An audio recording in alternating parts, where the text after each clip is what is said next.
The rolling sea spreads outward on the Sword Coast, stretching out towards the endless horizon. A wash of purple, red, and pink is spread across the fading light of the sky as night slowly descends upon Waterdeep.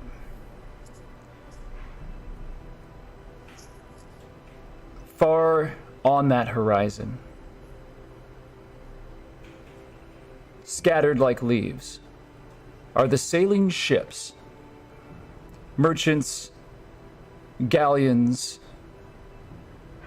war vessels, all spreading outward to the wide world of Aber Torel, traveling to lands far, far from this chaotic and oftentimes dangerous city. Waterdeep is a port of intrigue and mystery, one that sits in a chaotic storm. Surrounding the city are a network of powerful forces, all vying for control of the Crown of the North.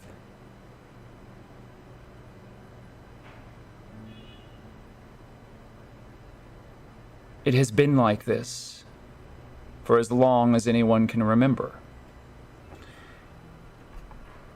The city holds within it a vast network of underworld spies and criminals seeking to manipulate and control the vast fortune of coin and, more importantly, power that passes through the harbor in the dock ward. This city is more than just a collection of buildings and streets, powerful walls, enormous skyscraping statues that guard it. It is more than the city watch that spend their day guarding the civilians and the peasantry of this place. It is more than the nobility that works in the shadow, masked lords seeking to vie for control, none knowing their true identity, to protect both them and the intrigues that they weave. It is more than those who trample through its gates, seeking to sell their hard-earned wares, their crops, their cattle, all of the fruits of the labor of this land, which are hard-won. There are dangers in the world, and this city has defied them all and become a bastion for civilization.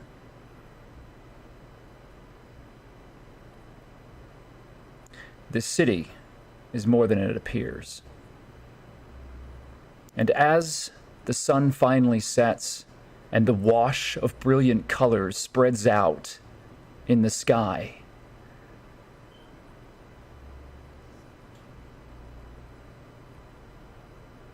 a small figure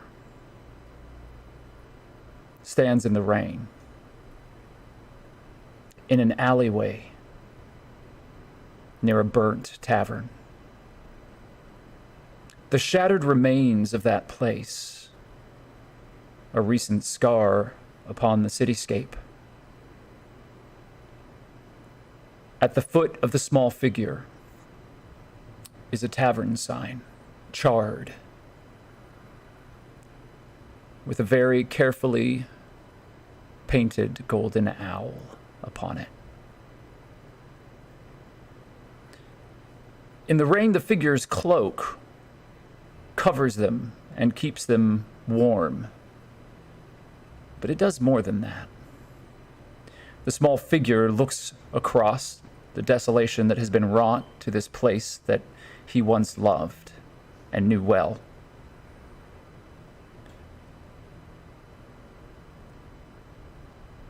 And within his cloak, he reaches in a small hand. From a distance, this individual might be mistaken as a child, but in fact, it is a halfling.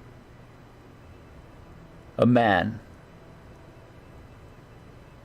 A man known as Phineas Fiddlescratch. He reaches into his cloak and he pulls out a small piece of parchment, unfurls it, reads the words upon it, sighs very audibly, puts the parchment back, and then walks back into the chaotic street, disappearing as the wagons and horses move about their business in the mud, pulling with them all the life that Waterdeep has to offer. That very night,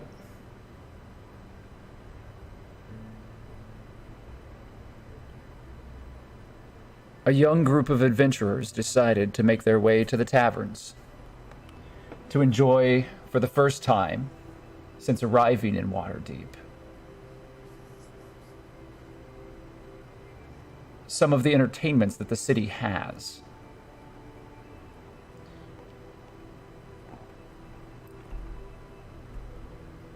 They spent the night in revelry, dancing and singing, and not just stopping at one tavern, but attending 3. And as the night moved on and the ale flowed, each of the companions became forgetful of everything that had surrounded them previously to this night. The dangers of the Xanathar Guild was forgotten. The threats and the terror, the imprisonment and the escape. The Inquisitor and the mage that travels with him. The magical orb that they carry, within which a small, beautiful goldfish swims. All slipped away. A new companion had been found, and the young man seemed to be a part of the group.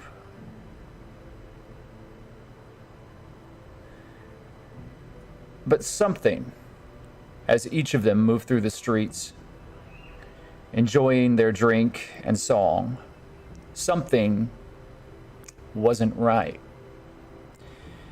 But eventually the night subsided, and as the morning light began returning again, as it always does, in a drunken haze, all found rest. in the back room of an alchemist shop. The small gnome drunkenly smiling along and saying goodnight. As each found their rest upon a bedroll,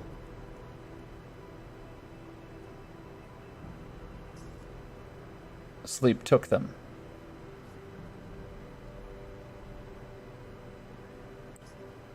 And the feeling of dread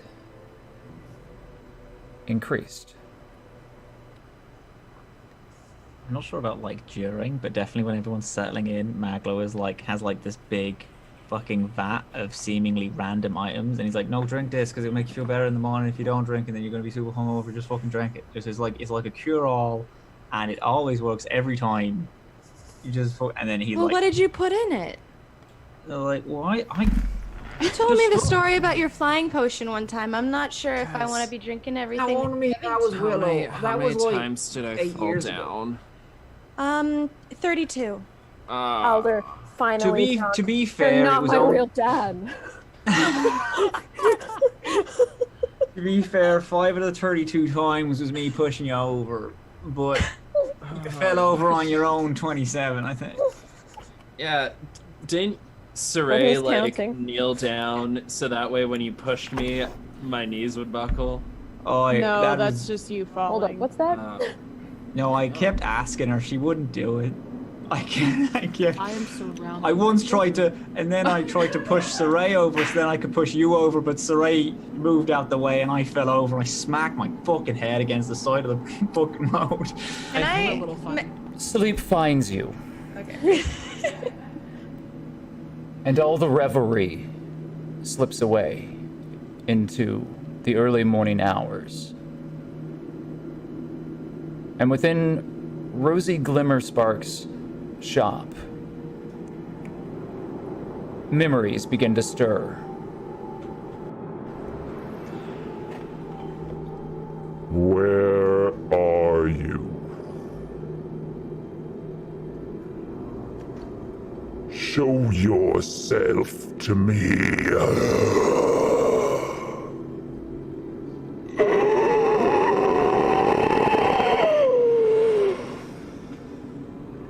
Reveal yourself.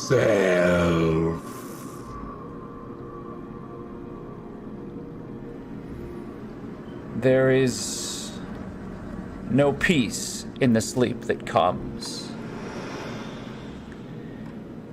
as Hawk's mind begins to stir.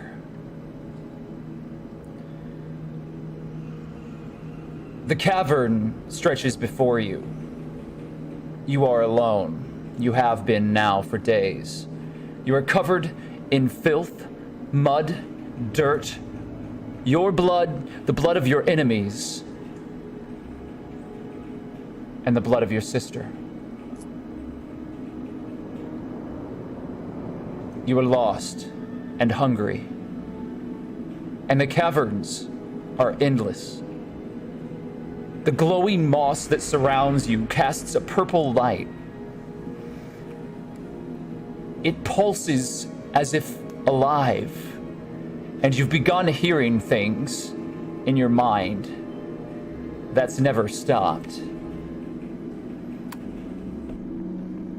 Show yourself to me, little bird.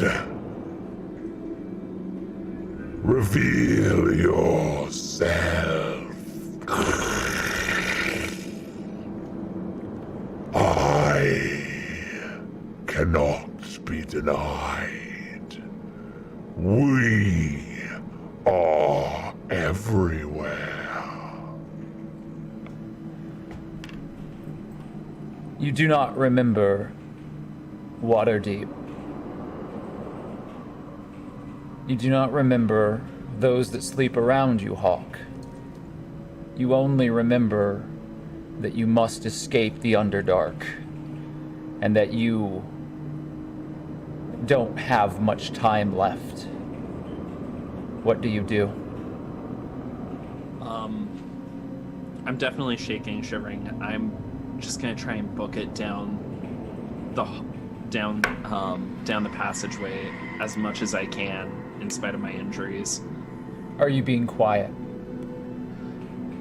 As quiet as he can be, but I think that's probably not his number one priority. Then make an acrobatics check with a disadvantage. So that is... Where are you? There we are.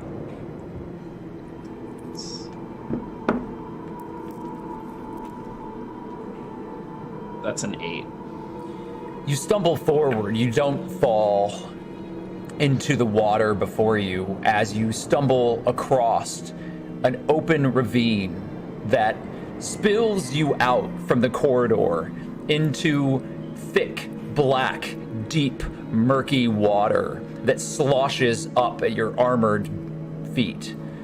The tattered remains of the vestment of your order are no longer yellow and white. They are brown and filthy gray. Your face hasn't seen the light of day in what feels like a month.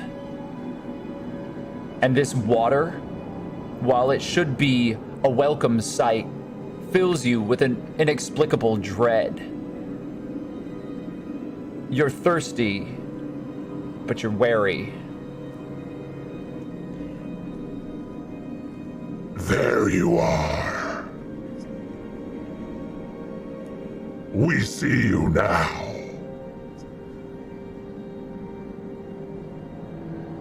Damon, come to us. Just release. Let go.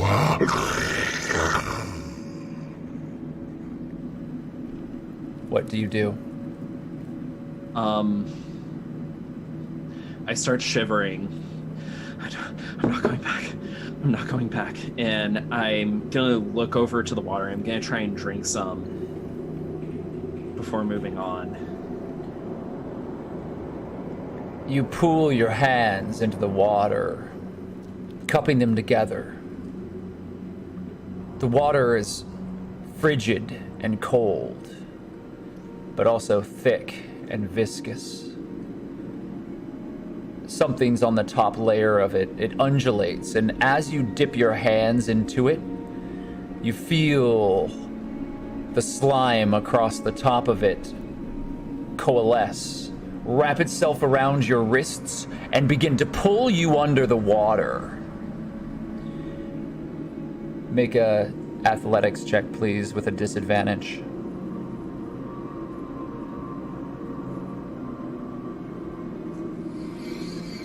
It's a natural 1. Roll it again. It's 2 natural 1s in a row. No, no, no. Hawk, Ah! make a third roll, please. You have succeeded in not rolling 3 natural 1s, which would have been campaign altering and catastrophic. You did, however, roll 2 in a row, which means that you are immediately pulled into the torrent of strange water. And you feel yourself surrounded by a thick, viscous film. And you are drowning in this cold, unforgiving, painful water. As you lose sight of the surface and are dragged beneath, I need you to make a Constitution saving throw at a disadvantage.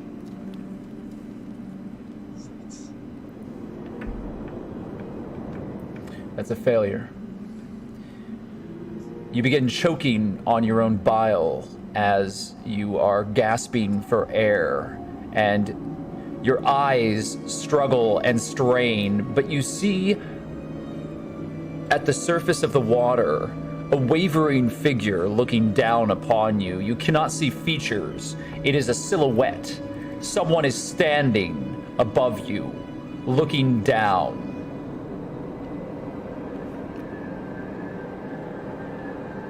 Make a second Constitution saving throw, please, at a disadvantage.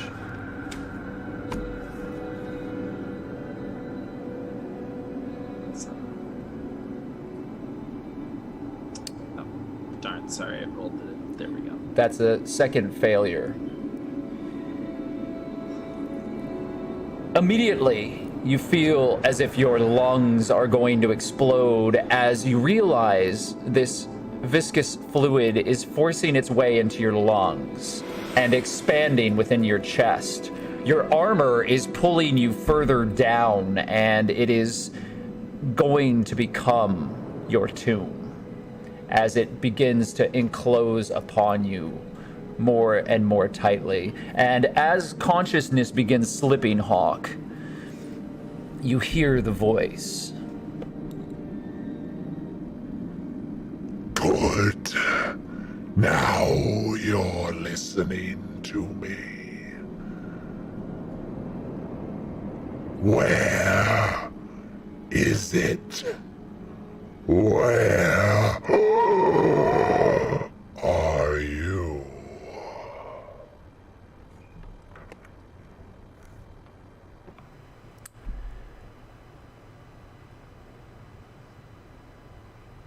Saray, you are meditating in the corner. You have not found sleep. You do not sleep. No elf does. You center yourself, and you find a place of meditation, and there you release your spirit. And your spirit then travels through your own mind in the palace that you have created. That construction is unique to every elf. Tell me a little bit about yours. What is Saray doing in her mind palace while the others sleep?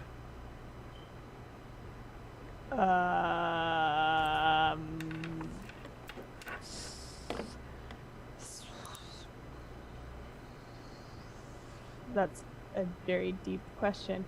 Let's see. I would assume Saray's mind palace, mind is a dark void of nothing.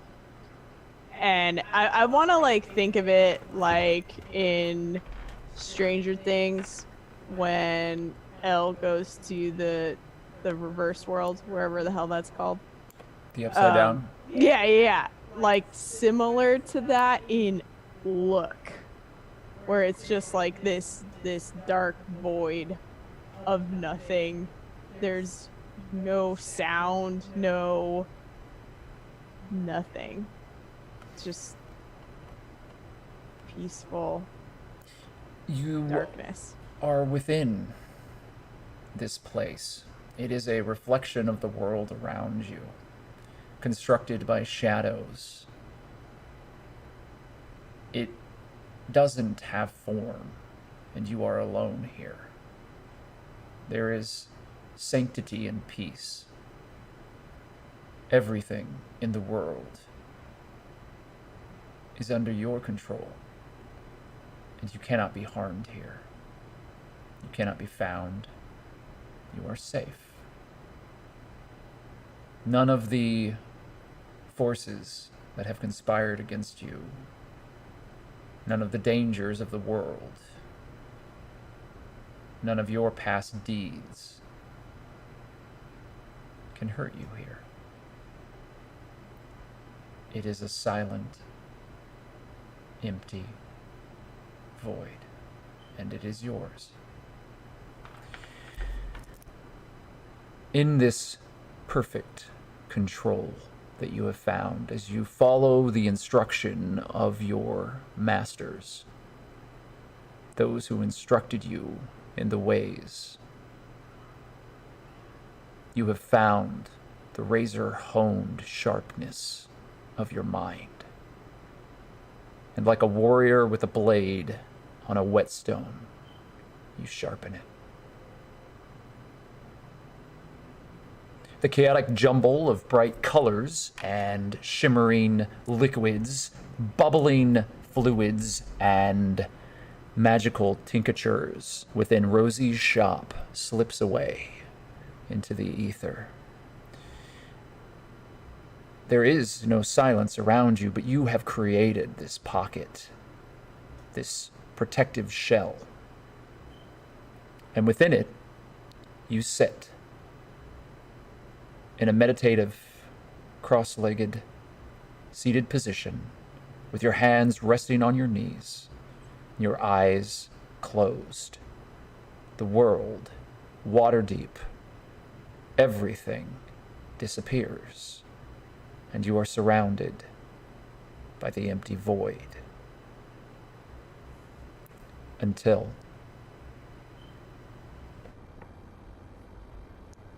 You cannot run, Hawk. You cannot escape. Damon, show yourself. echoing far in the distance, as if a million miles away, you hear it.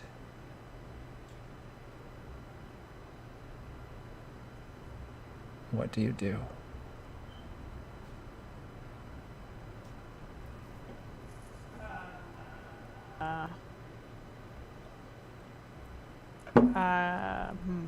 What am I gonna do? I'm gonna open my eyes. And, would I still be in the, am I awake or am I in the mind castle? You are fully awake. You're able to remove yourself from it at more or less a moment's notice. You pull yourself from your revelry and you look across the sleeping forms of your companions in front of you, and you see Hawk. His armor is set upon a wooden table that is next to his bedroll, and he is sweating profusely and shivering, and he looks very pale. And he is murmuring and muttering to himself. What do you do? I'm going to watch and make sure that nothing else bad happens. He's probably just having a bad dream. And as long as he doesn't get up and start, trying to kill anyone, it'll be fine. He does not try to get up and kill anyone. Oh, great. Perfect. He'll be fine. If he dies, he dies. I'm going to make a perception check for you, Saray. Okay, great.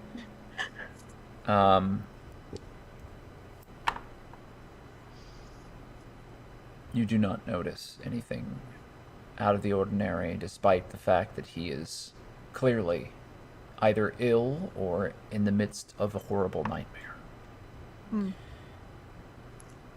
I'm gonna stay up. I'm not gonna go to bed If or you do try so, and pass back out. you will have disadvantage if you do not return to your mind palace for the night, Woof. because you will be tired. The exhaustion will take a toll on you, and you will be mechanically handicapped because of that. Woof. Elves may Can I- not sleep, but they still need to rest. Yeah, they still need to rest. Can I roll a Constitution saving throw to determine if I fall asleep or not? It's a choice, so it's up to you. Because I'm stuck there. All right. So you're going to attempt to not rest? Yeah, I'm gonna attempt to not rest. Okay. And then I will allow you additional perception checks over the night. Okay, so you're going to notice something later, but not now. Okay. Juniper.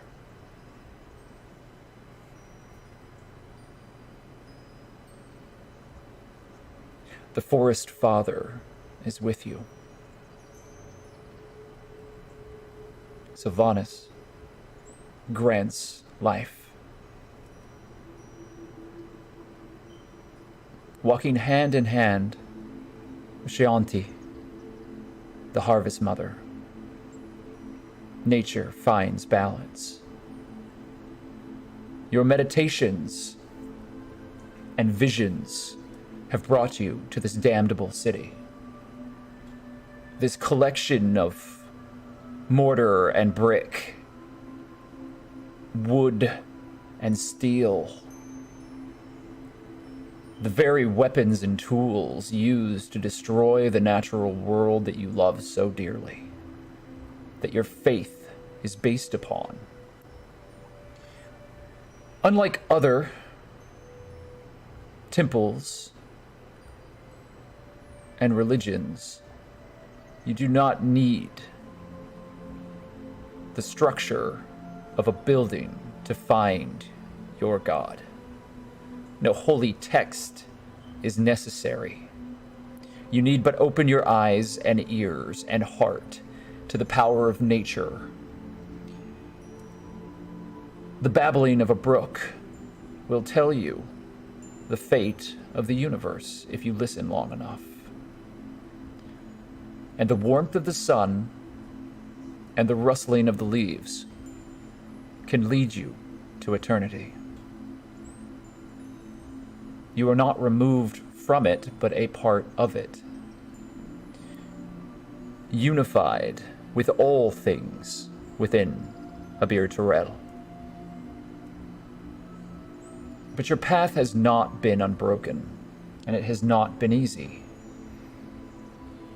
It has been 1 year since you first meditated in this grove, among the standing stones, marked with the glyphs of your god. They glow faintly in this moment, and you are listening desperately with the hope that you will find guidance.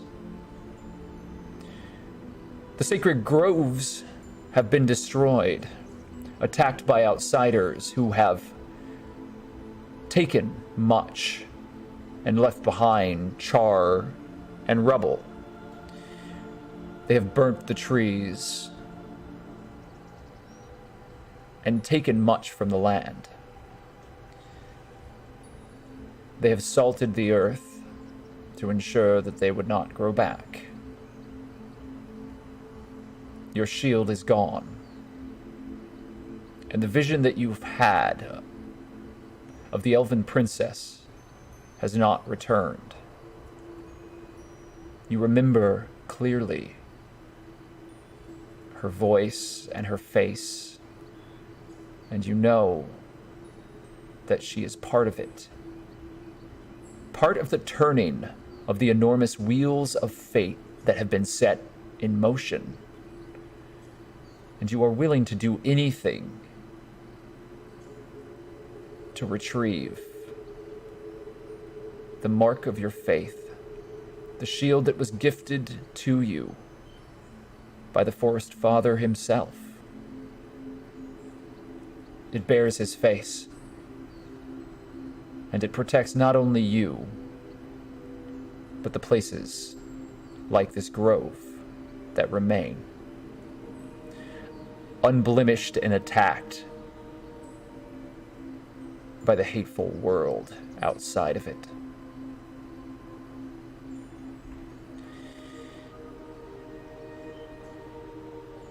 You've seen only scattered pieces that have led you to believe that you will retrieve that shield in Waterdeep. But you are loath to make the journey. As you pray, what do you do?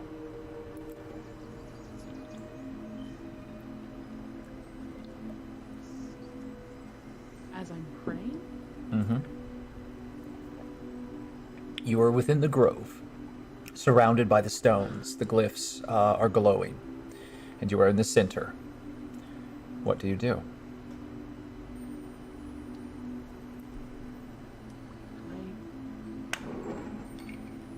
I collect myself. I finish my prayer to Sylvanas, and I look for any sign of which path I'm to take out of this grove. You listen closely. You open your heart.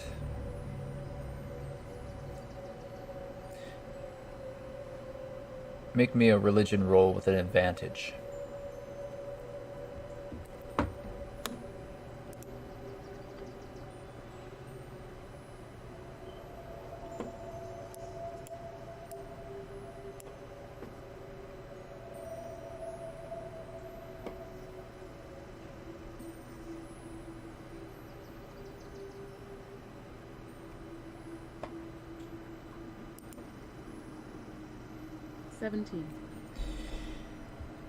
The wind rustles to the east, and you know you must head that way. Birds quiet, and words softly reveal themselves to you. They are your own voice.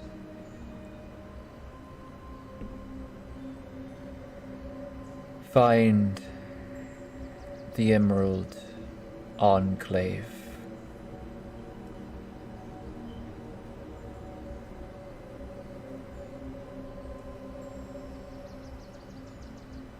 Find the Emerald Enclave.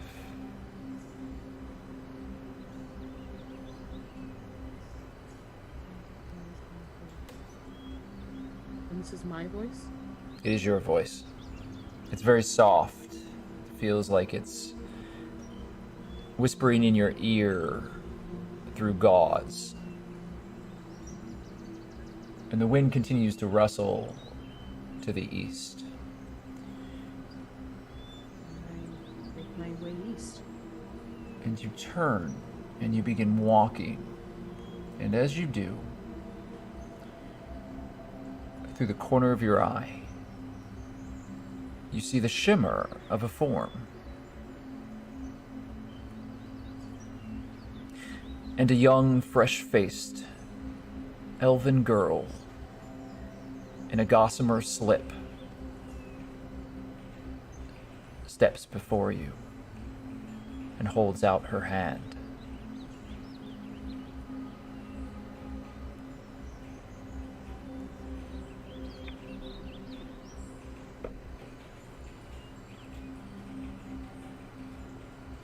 Help. Don't.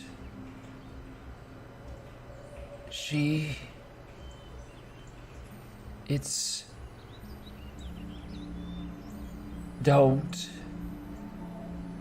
They're trying. They want to. Her mouth continues to move, and words are being spoken, but you do not understand it all. You know that she is speaking to you in High Elven, an ancient speech. The High Tongue has not been spoken for some time, but you understand words, and the mouth continues to move forward. It shimmers and then dissipates as you begin moving to the east. The fireball explodes across the battlefield in the northern lands as a battle mage replenishes the material components within his hand and, with a singed beard, looks to Maglow. I cannot keep him much longer. You're gonna have to move in fast. Do it, lad. Get them and help them back! Pull them back! I'll cover you! And another fireball explodes outward. All around you, war. A clash of forces. Wizards and warriors met on a battlefield soaked in blood. As swords clash and arcs of magical light streak across the night sky, Maglow, covered in mud, filthy and exhausted, you run forward, your medical bag dragging behind you like a weight, pulling you into the beyond. You are exhausted, but you push forward. Make a Constitution saving throw. That's 11. You stop and catch your breath as right before you, the wounded mage reaching out to you, the one that you had hoped to grab a hold of and drag back into the cover beneath the shattered ruins of the stone temple, explodes in an arc of lightning that shoots from the sky. And a series of shadowy figures on the ridge begin moving towards you. Drums sound all around you, and arrows pelt the ground that you stand on.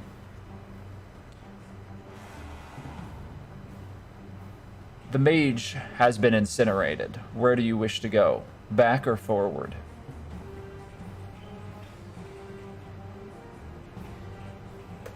What's the situation with the people who told me to move? Are they? Does it look like they can possibly like? Are they okay, or does it look like I'm gonna have to go back?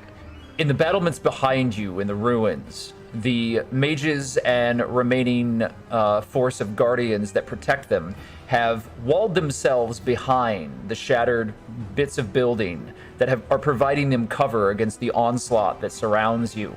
You are in the open. They have cover. Ahead of you, you see the ridge, and at the top of it, the enemy continues to assail this spot, seeking to wipe its opponents from the battlefield and claim victory. The number of dead are countless. Surrounding you are the corpses of war. This battlefield is a graveyard. Fucking hell. And Max is gonna run forward. You hear as you move forward, "Help me," as underneath a pile of broken lumber from a cart or a wagon, perhaps a piece of artillery that has been destroyed. It's hard to tell, but underneath this destruction, you see a blue robe and a hand reach out, wavering.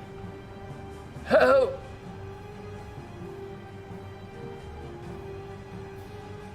Mags dives for him, is trying to get some kind of cover, pulls out his med kit. Like, hey bud, are you okay? Hey, look at me in the eyes, right? I need to tell you where it hurts. The gray-bearded wizard looks to you, eyes far away. The one half of his face has been horribly burnt, and you see bone underneath. The charred remains of his gray beard hang horribly mangled, and his robes are covered in blood, mud, and the char of the explosion that caught him. No, lad. Here. The others, you'll have to do this yourself. Just say the words. The scroll will do the rest. And he thrusts into your hands a piece of parchment. Oh, I don't know about that. I ain't no wizard. I ain't you, bud. Do it or all. He stops as the life leaves his body. And Maglow, you're now holding the dead wizard in your arms. And in your hand, a magic scroll. Another arc of lightning and a hail of arrows strikes the ground 30 feet away. The explosion rocks the earth and shakes it beneath you. and you hear the drums encroaching as the forces gather on the ridge and begin to descend. What does the scroll say? What does the scroll of? Do you open it? Mm-hmm. Make an Arcana check.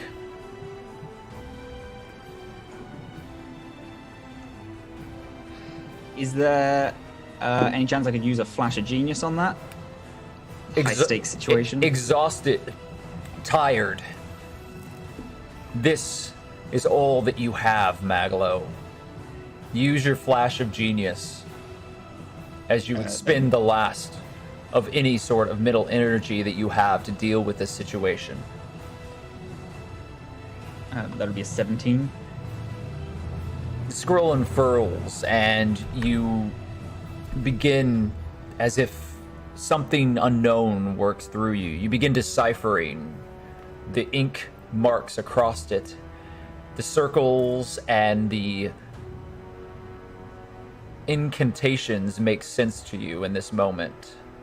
And as you begin to dissect all of the parts of what it means, you realize that you are mouthing the words, and the scroll dissipates into ash and disappears into the wind in your hands. And immediately, upon that ridge, as the enemy descends upon you, a wall of fire explodes, damning them all to the abyss. Dodelia, you remember your mother's face. It was always very far away. The weight of 1,000 things sat upon her shoulder. The ruling council that oversaw the day-to-day affairs of your island, of your home, the kingdom of Evermeet, the land of Teowen. They were not simple matters. Though there was a quiet dignity to everything that she did. Intention and understanding and patience. She was very old, but her eyes were still as bright as they had ever been in your memory. Some elves, as they begin to age, begin to lose that light, as their connection to the world around them fades. Their eyes become dull and gray, until eventually they cloud over completely. It is part of the physiology of your people that is widely misunderstood by outsiders. Elves do not age as others do. They are bastions against time. The blood that flows within your people's veins is strong. And those that retreated to the Isle, far away from the dangers and the hate and the twisted wars of the rest of Abir Turel, those elves shielded themselves against the world. And your mother's duties here in this place were complex, to you unknowable. The other noble houses all had representatives. The queen that passed left behind a legacy, and that legacy was filled with the royal houses from across this island. Rather than a solitary ruler, there now was a council. And in that, there was unity, but also singularity. A balance must constantly be held. The push and pull of the desires of these disparate houses no matter how similar they may be, had always weighed heavily upon the heart of your mother, the Queen.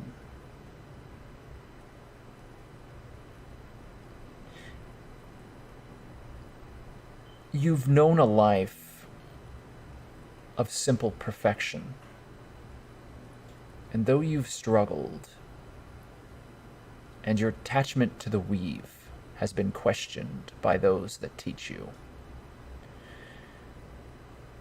you know in your heart that you are sheltered here. There is a place here in this crystal palace, on this pristine island, that has been manicured and shielded by magic. There is a place where you can forget everything about the outside world, to never question, to never know what lies beyond the boundaries of the arcane rites that shield you. And in this moment, as you look upon your mother's face, as she sits thoughtfully upon an alabaster throne, beset with the clear crystals that shimmer with a myriad of light when the open air of the sun branches down through this chamber and catches them, illuminating all with the glow of 1,000 stars. You know, looking at your mother's face, that she sees you. But there's something else. Make a Constitution saving throw, please. All right.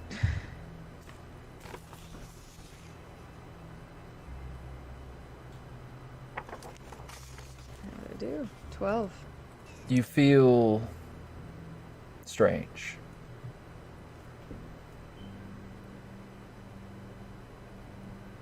Something isn't here. The island feels empty.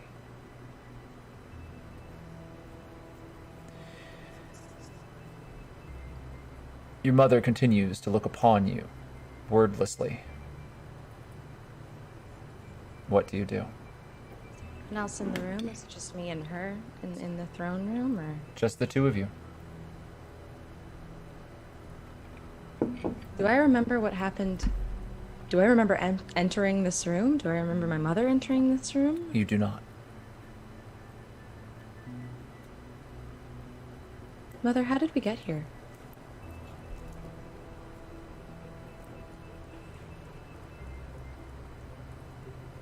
Does she answer? She does not. She continues to look upon you, wordlessly. Is something wrong? I ask her.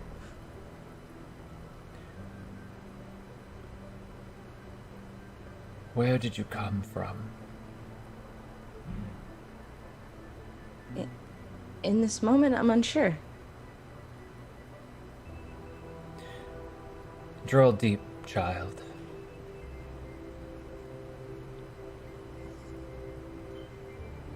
Perhaps the kitchen? The door's right there. Where did you come from? Oh, do you mean in the grand scheme of things? I assume...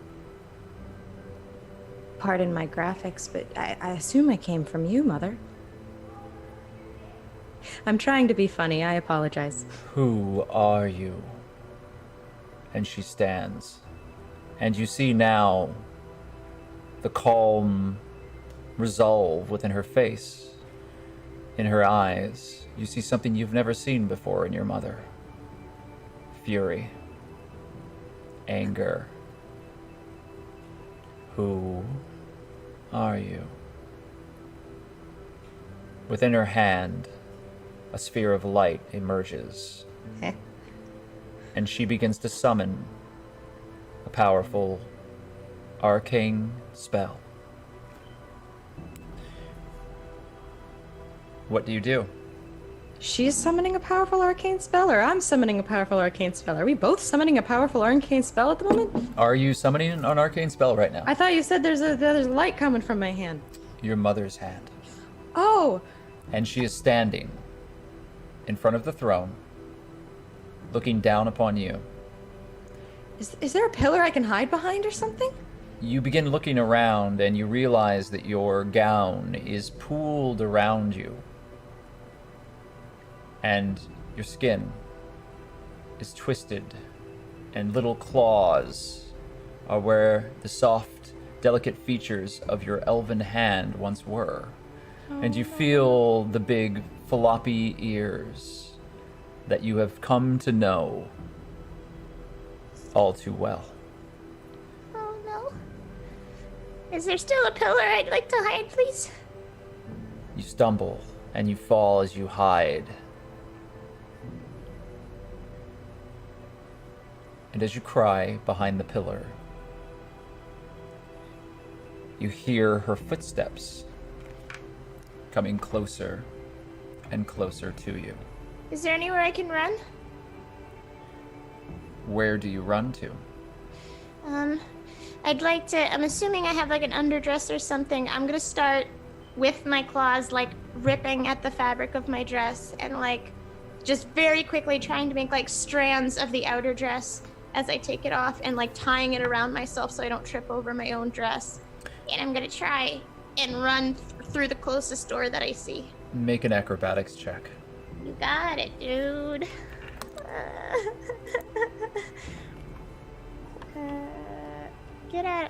I need to make D&D Beyond bigger. Get out of here, acrobatics. Boom. Boom. 12.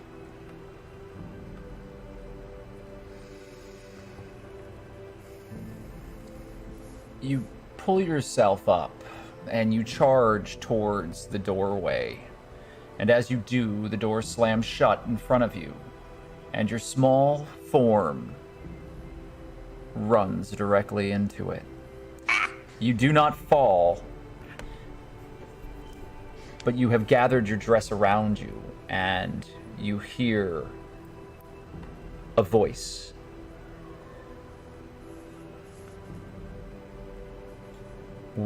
Who are you?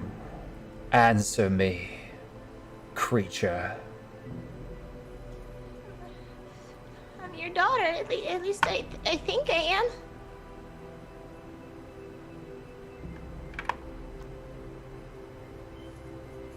This mockery will not stand. You will die. But before you do, know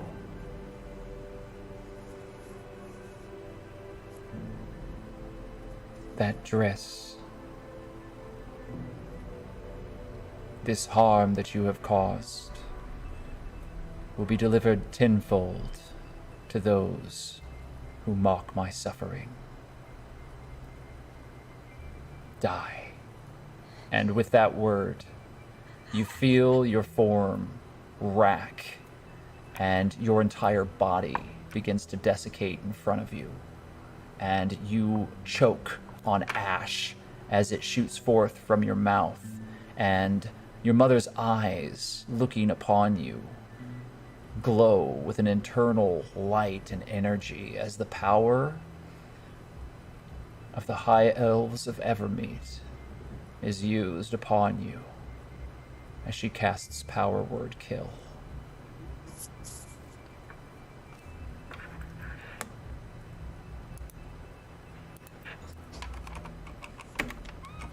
I guess I gotta roll a new character, guys. Sorry. See you next week.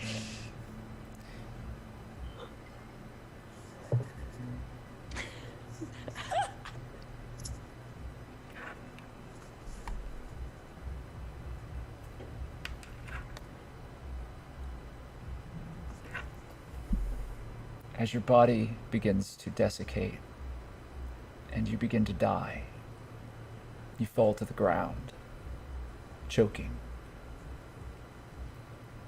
The elegant regent walks closer to you, as if she has just swatted a fly. And she looks down at you with disgust. And as she does, you hold your hand up. Small claws reaching out. And a gout of spellfire emerges.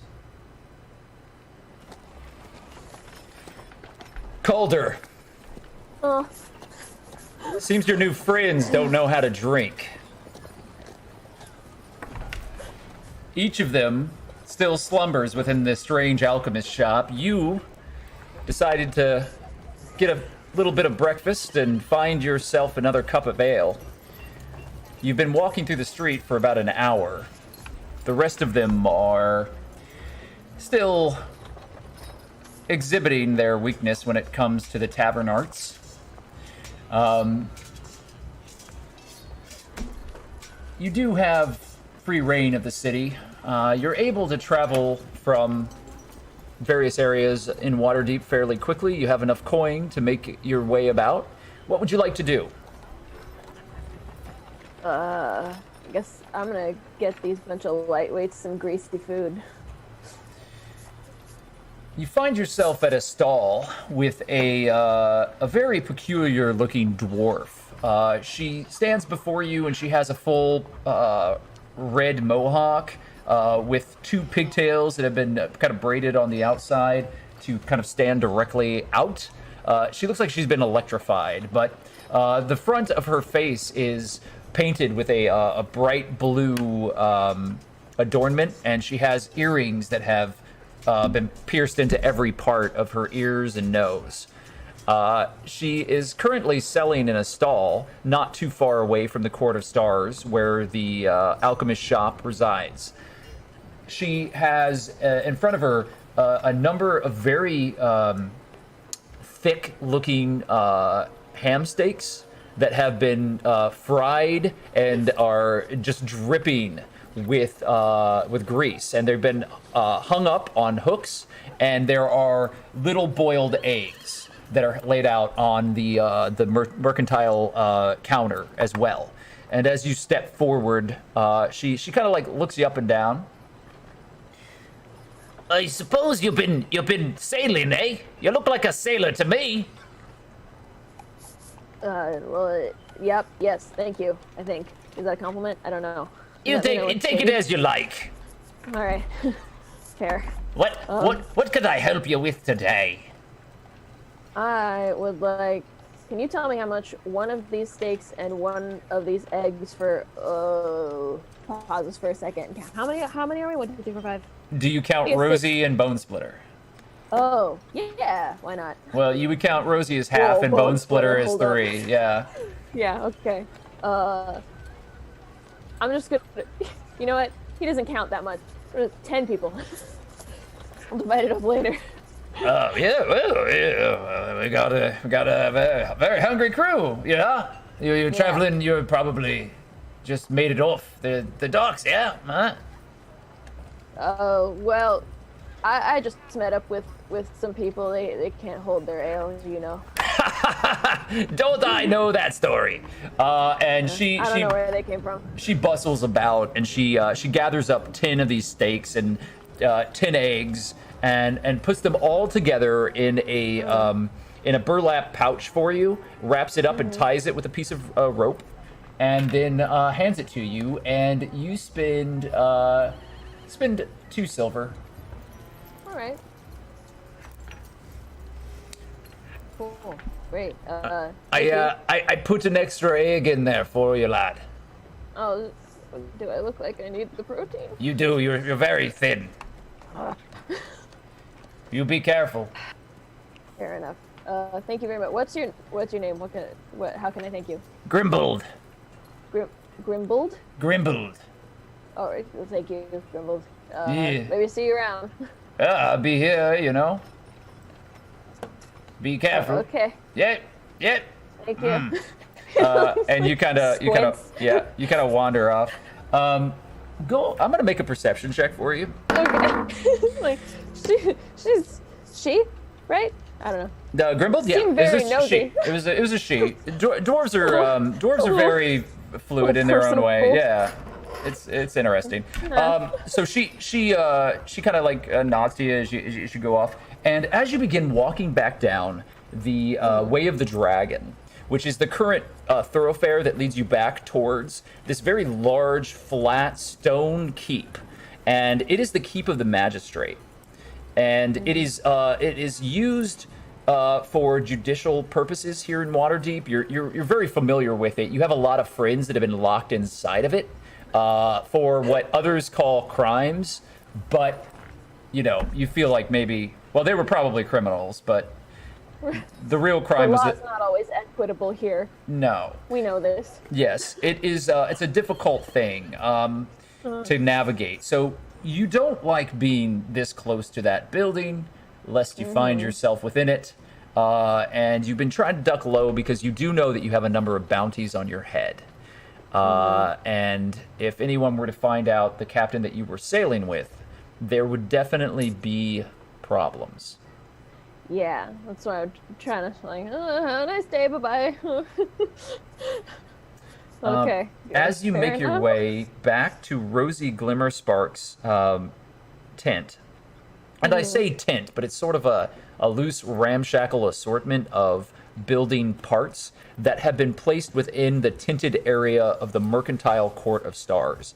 It is a network of shops and eateries and little boutiques that are piled upon each other all around a single fountain. And there's a fountain in the center of it of an image of a woman who has outstretched arms towards the sky, and beneath her, carved in all of the stonework and the cobblestone, is a constellation.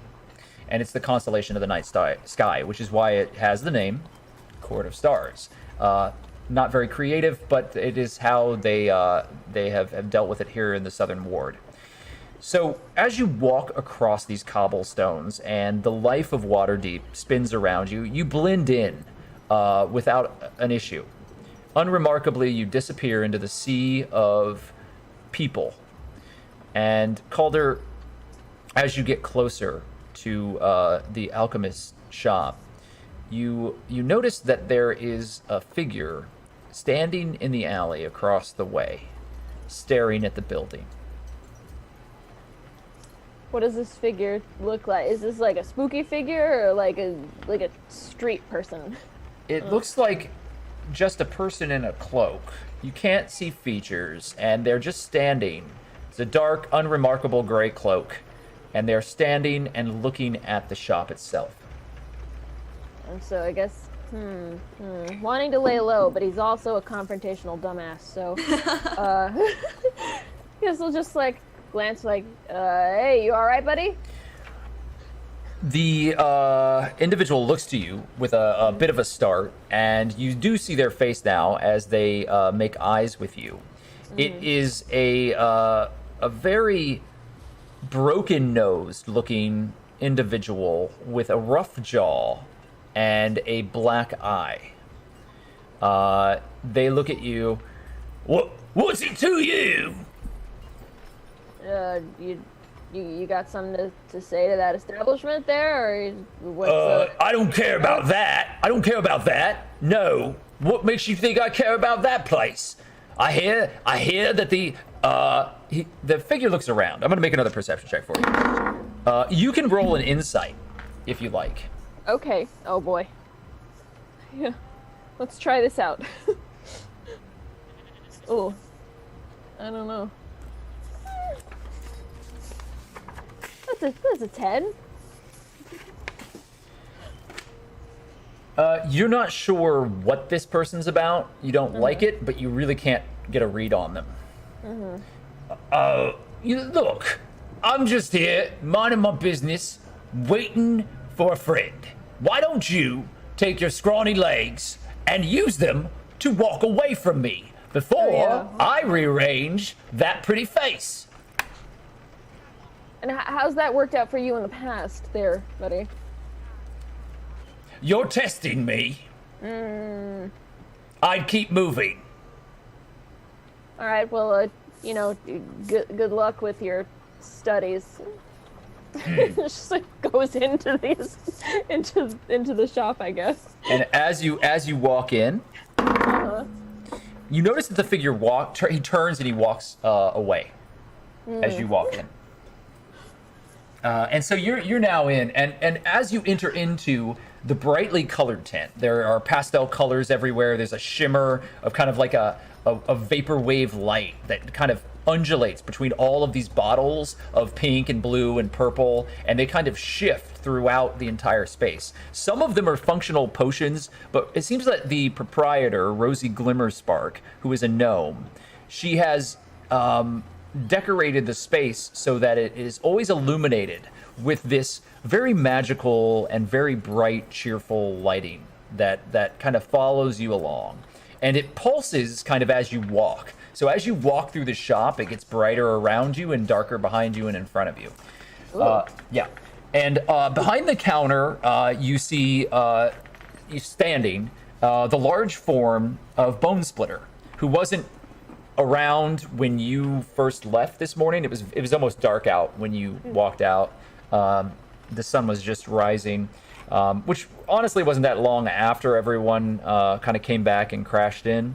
But you're going to be a little, worse for wear, but you think that the others are going to be really wrecked. They were trying to follow you in the drinking, and the goblin/elf girl was being very gracious with the drinks and the dancing. So the two of you danced the better part of the night and had a wonderful time, and you got to know the rest of the individuals there.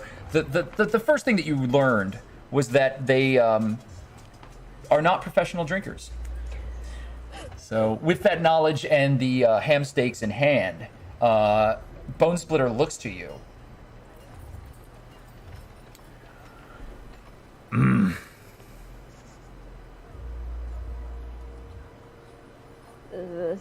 That's a complete sentence for you, right? Okay. Yeah, here you go. So Calder just takes out a couple of the steaks and eggs and like pushes them towards him a little bit. Like, oh, thank you. You're welcome. Listen, there's the shady figure out there. I mean, not figure, just person. Bone Splitter's eyes narrow, and he walks towards the edge of the tent and pulls a flatback and grabs a two-handed battle axe. Whoa! But he left. He wasn't doing anything. I mean, he was just staring, and he had a real messed up face. I don't know. I got a bad feeling, but it wasn't like. I don't know if that's necessary yet. Mm. And he walks out. Oh. Shit. Calder, you make your way into the back room, or do you go after Bone Splitter? I'm gonna look out the window and see if Bone Splitter He is stalking through the mud-covered streets of the Court of Stars. It was raining heavily last night, and it's pretty wet out there. But you see him walk out into the middle of the street with this enormous axe in his hands, and everybody parts away from him as if he's was a plague victim.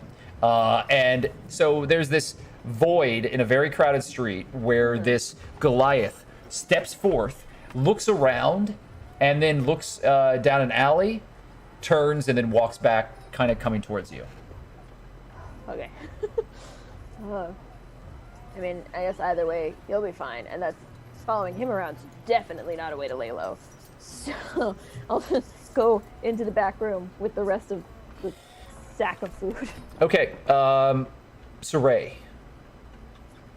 Calder, who has been gone for some time, returns now with a package that smells of cooked meat.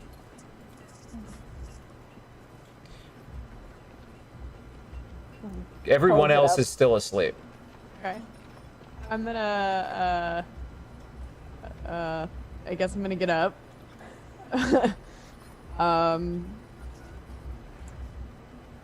Did I see Bone Splitter leave? Bone Splitter and Rosie were never in the back room this evening. They came back with you, and they made sure that everyone found their beds. But then Rosie doesn't sleep here. You don't know where Rosie stays. She's got a closet here, and there's another door that nobody's been through that leads back into some other chambers. But she's never slept here. And Bone Splitter usually is either in the front or in the back by the stables. Okay. I say stables, but really it's just a overhead tent that has been stretched over a hitching post. Right. It's where Maglow is currently sleeping, not Right. Maglow. The horse Maglow Yeah. is currently sleeping there. I know who you're talking about. Is Okay. Saray like up? Is she like alert and looking around? Yeah. She's alert. She's gonna stand up, be like, she's not gonna say anything to you. Yeah. Calder just reaches into this sack and pulls out like an egg and a steak and hands it to her, just like wordlessly, like, like a peace offering almost. I'll take it. And as soon as Squinty she eyes. takes it, he watching you. says, your extremely large friend just went out into the street with a battle axe because I told him there was a shady person staring at this place like it was wearing a corset, and now I'm not quite sure what to do about that. But I figured maybe you'd want to know.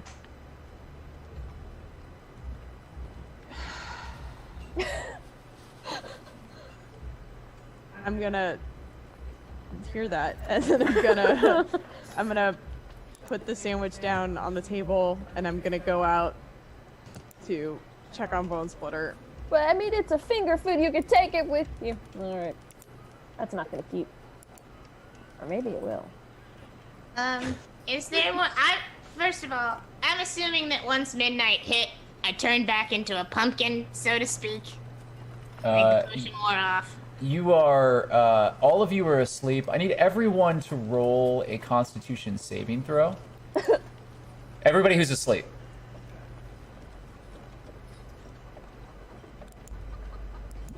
Question, am I still at disadvantage? No. Any disadvantages, any damage, any sort of harm that you had while you slept has been removed.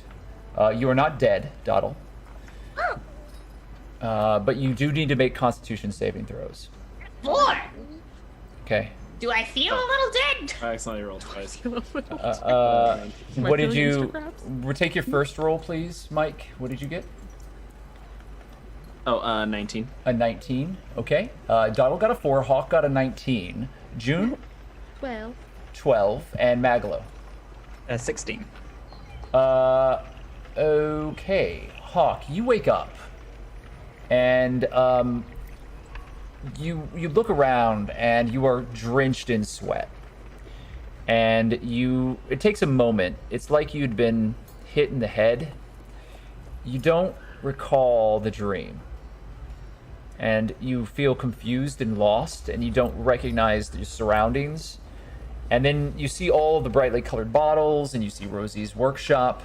And in that moment, everything comes crashing back in. And the full weight of the dream and everything that you experienced is upon you. What do you do? Hawk tears open his shirt to see if his scars are still there or not, and he starts looking around frantically. Yeah. Whoa, buddy! Keep your shirt on. They found me. They know where we are. Calder. Hawk's frantically trying to put on his armor as quickly as Good possible. morning to you too. Okay. We gotta run. We gotta get out of here. What? You are not running anywhere. Look at you. Oh my god. His hands in like a sandwich. Eat something. Okay, I think I'm gonna hurl. You wanna get that out of the way then? And if you're gonna do it, you better do it. I just take the steak. I think something's trying to... I know something's trying to chase us, but I think something found us. Something? What do you mean? What's chasing you? You've been asleep. You drank yourself almost to death, apparently, and then you passed out. What could possibly have chased you? There's something that I don't really know how to explain it to somebody who doesn't know what's up, I guess. Rude. No, that's fair. Okay, remember when I said that something really bad happened to me? Yes. That was like one of the first things you said to me. Yeah, well, you were asking for my story, which, by the way, you never told me your story, so... I told you enough. Anyway. The things that attacked me down there are kind of the worst fucking things in this world you can possibly imagine. And they're hunting me. In your sleep? I just try to... No, they know how to get inside people's minds and do shit to them that you can only begin to guess at. So this is not just a bad hangover. No, but it is a really bad fucking hangover. Maglow, Ugh. it takes a moment. The first thing that you hear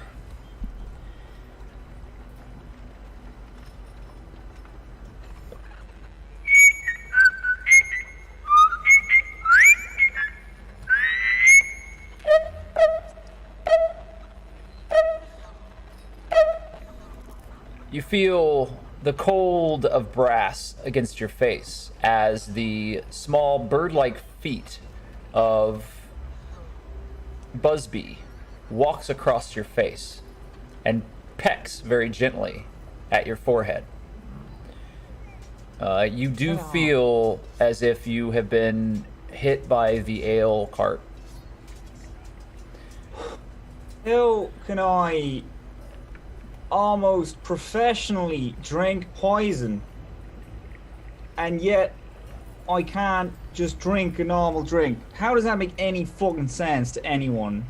As he sits up, Maglow has the small brass construct, Busby. And Busby has, his glasses are crooked as he sits up, and the small mechanical bird is hanging from the end of the glasses. And it still has this horrid kind of dented gash across its chest as it kind of hangs there, yeah. And there's like this pulsing kind of blue light inside of the gem on its chest. Is there like a nightstand or something? There are tables everywhere, but this isn't actually an inn or a bedroom. You're in the back room of an alchemist laboratory, and it is tables and workspaces and bedrolls that have been laid out on the floor. All right. Then I'm just gonna like upturn the bag over one of the tables, just steaks and eggs, and just point. I'm just gonna look at Maglow in the eyes and point. Fucking champion, mate. Thank you. I appreciate that. June, Right, boss. Give me 2 minutes. I'll fix you in 2 seconds. you wake June, and you hear Maglow, and you hear others speaking in the room, but for a moment, everything is muted, and you look over at Dawdle, and she's still asleep. And she looks troubled in her sleep, and her back is, up against a wall, but you swear for a moment that there's a shimmer and this blur of pulsing light that overtakes her form. But it immediately leaves your vision, and you are awake, sober, and without a hangover.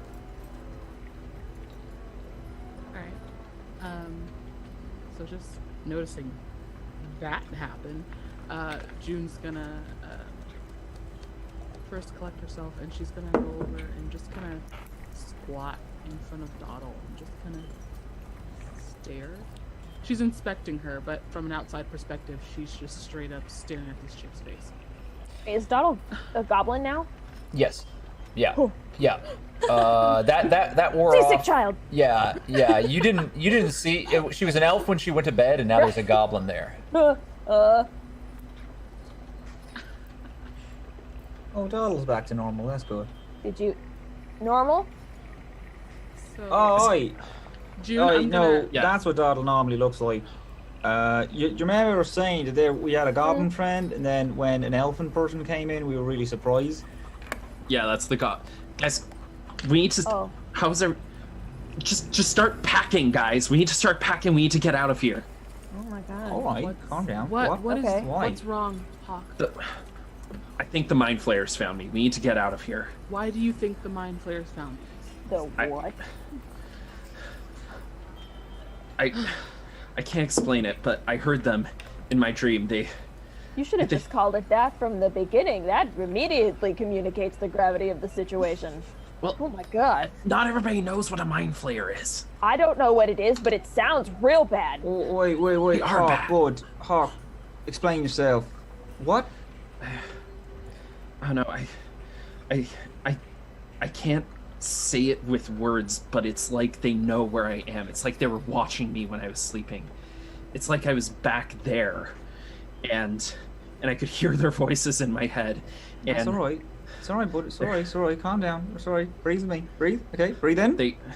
Okay, while he's freaking out, June's gonna lightly shake little Doddle's You reach shoulders. your hand out to touch Doddle, and you are thrown across the tent as an explosion of unseen force rockets you away from her. Yeah. I immediately you fall in my sword to my crash hand. into a table, and I need you to make a dexterity saving throw. Yeah.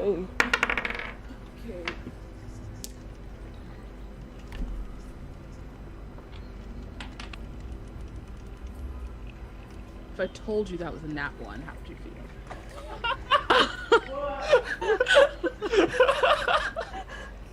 You take 10 points of damage as the table shatters underneath you. God dang it. And You didn't have a hangover. the unseen force now has this like shimmering blue flare, and then dissipates and immediately disappears.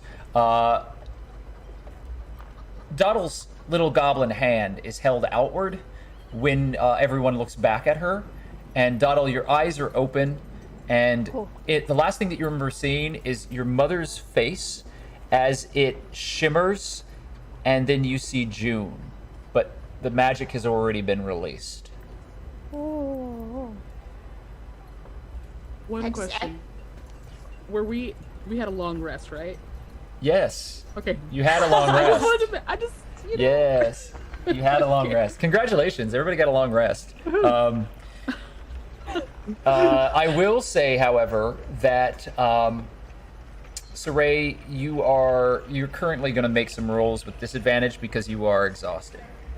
You did not go back Sounds to good. your meditations. But everything else for long rest. Yeah, it went through. you got a Okay. short rest for sure. So everything else goes through. Oh shit! Well, I was wondering if you Go were counting do short your rest. do your long rest, and I'm just going to have you roll with some disadvantages. Yeah, I can write down. Exhausted. You got your key energies back. Yeah, that's what my question was. I was like, did we get a short rest because we had nightmares? No. I'm not going to hit you with a narrative hammer and then punish you mechanically. I'm not that dungeon master, okay? I want to be dramatic, so now pay the price. For my drama. I unsummon my sword and I run over to Juniper and I'm going to use my Asimir healing hands to restore 7 points of that damage. Okay, so you immediately heal the damage. There's this like glowing orb of energy that pulls out of the air as Hawk lands on Juniper's like chest right here, and just reinvigorates her with healing energies that heal any of the bruising that you just suffered. What the fuck? The second thing that happens is that Bone Splitter bursts through the tent flaps in front of you with a battle axe. Cal's just Whoa, bud. No, Sword we're all right, reflexively we're all right. resummons into my hand. June just kind of grabs onto Hawk. And she's just so shocked that she just kind of hugs his legs. He's desperately looking all around and looking for something to hit. No, Bone Splitter, we're right, bud. He looks to you. okay. He looks to you, Saray. Oh, okay. I didn't leave with him. Okay. At what point did you left with? I said, yeah, I Oh. said that that I put the sandwich down and then left to check on Bone Splitter. I apologize. I actually missed that. We're gonna come back to it. Okay. You're in the other room right now, so I'll come back Okay. to you. Okay. So he turns and he walks back through, and we'll come back. As he does, Saray, you're in the front of the tent, and when you left, what were you trying to do? I was just gonna check on Bone Splitter because the kid said that Bone Splitter left to check on a mysterious person watching the shop. He's been looking out the tent suspiciously, and he has a battle axe with him. There was a bit of an explosion in the back room. He comes back out, and then he looks to you, and then he opens the tent flap and then kind of motions for you if you want to step outside. I'm gonna stay and I'm gonna also keep checking outside the window to see who's out there.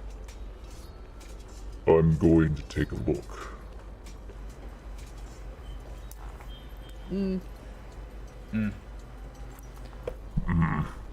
And he steps through the tent flap, and his enormous form kind of like shadows the window that you're looking out of. Everything goes dark for a minute as he blocks out the sun, as you see this Goliath start to pace around the outside of the tent.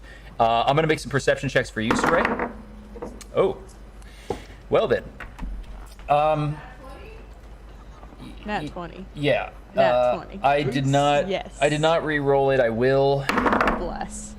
You did not get 2 though, so Oh, don't. There's nobody out here. In fact, suspiciously, that building is still closed across the way. And if what that kid said is true, that would have been about the general area that the encounter happened. I'm gonna leave the building. I'm not gonna leave the building. I'm gonna head back into the shop. Okay. Because I presume I hear whatever. Yeah, Bone Splitter stepped back. There was clatter. a crash, and then he stepped back, and he just kind of was shaking his head. So you took that to mean that everything was okay, but it's up to you as to what you want to do. I'm gonna leave and go back into the main room. Okay. Yeah. You step in with the rest, and June is on the ground. Hawk is standing there. Doddle, you're now conscious. What would you like to do? I'm just gonna like stay frozen for a second, looking super fearful, like processing what just happened. I'd like to look at my hand and then look at my claws, and like tears just start rolling down my face a little bit, and I'm just gonna be like, I'm so sorry. I'm sorry about that. What the fuck was that about? I just haven't been sleeping right, and I guess I just woke up with a start. I'm sorry. It won't happen again. Yeah, I mean, who hasn't had a case of exploding goblins? I'll just takes a bite of a sandwich. I'm like, right. So while June you know. is like holding Hawk's leg, she like looks up at him sheepishly and just like pushes him back. Like, There's this moment where the two of you are on the ground together, and he's leaning over you, and your eyes meet, and then you push him away. And this whole time I have my sword Yes! like held up between Oh my god. yeah, our eyes lock, and June, like, her heart like starts beating real fast, and she's like, "Get off me!" Pushes him. I do not understand. Okay. The sword just unsummons. I'm alright, we should eat. Shit. Guys, maybe I don't know, I'm worried about this. We already ran into one mind flayer, and it was bad beforehand. And What's wrong? I had a dream last night, and I think the mind flayers know where I am. Can I go over to Hawk? Like, get out of the bed and go over to Hawk, and can I grab his hand and say, Hawk, did you have a traumatic experience in your past? I put my hand over Doddle.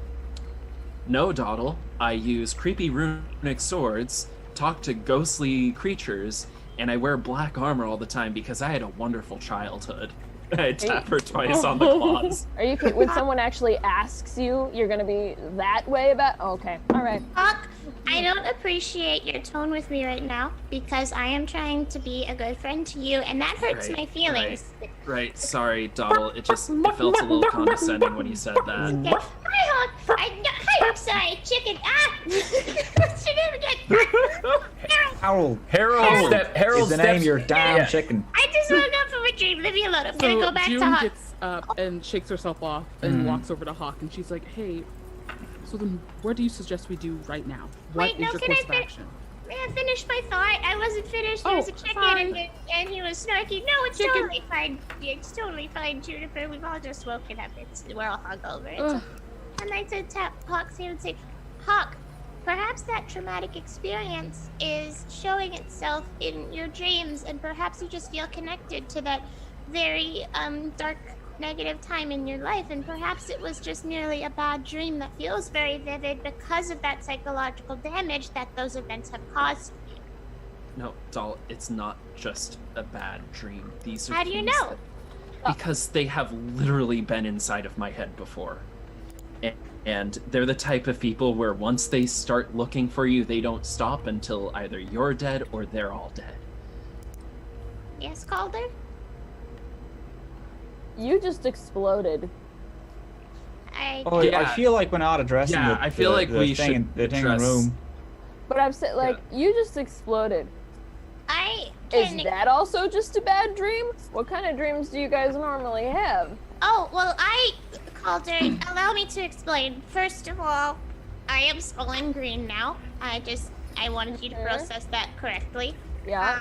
That's going to be my normal state for, unfortunately, quite some time.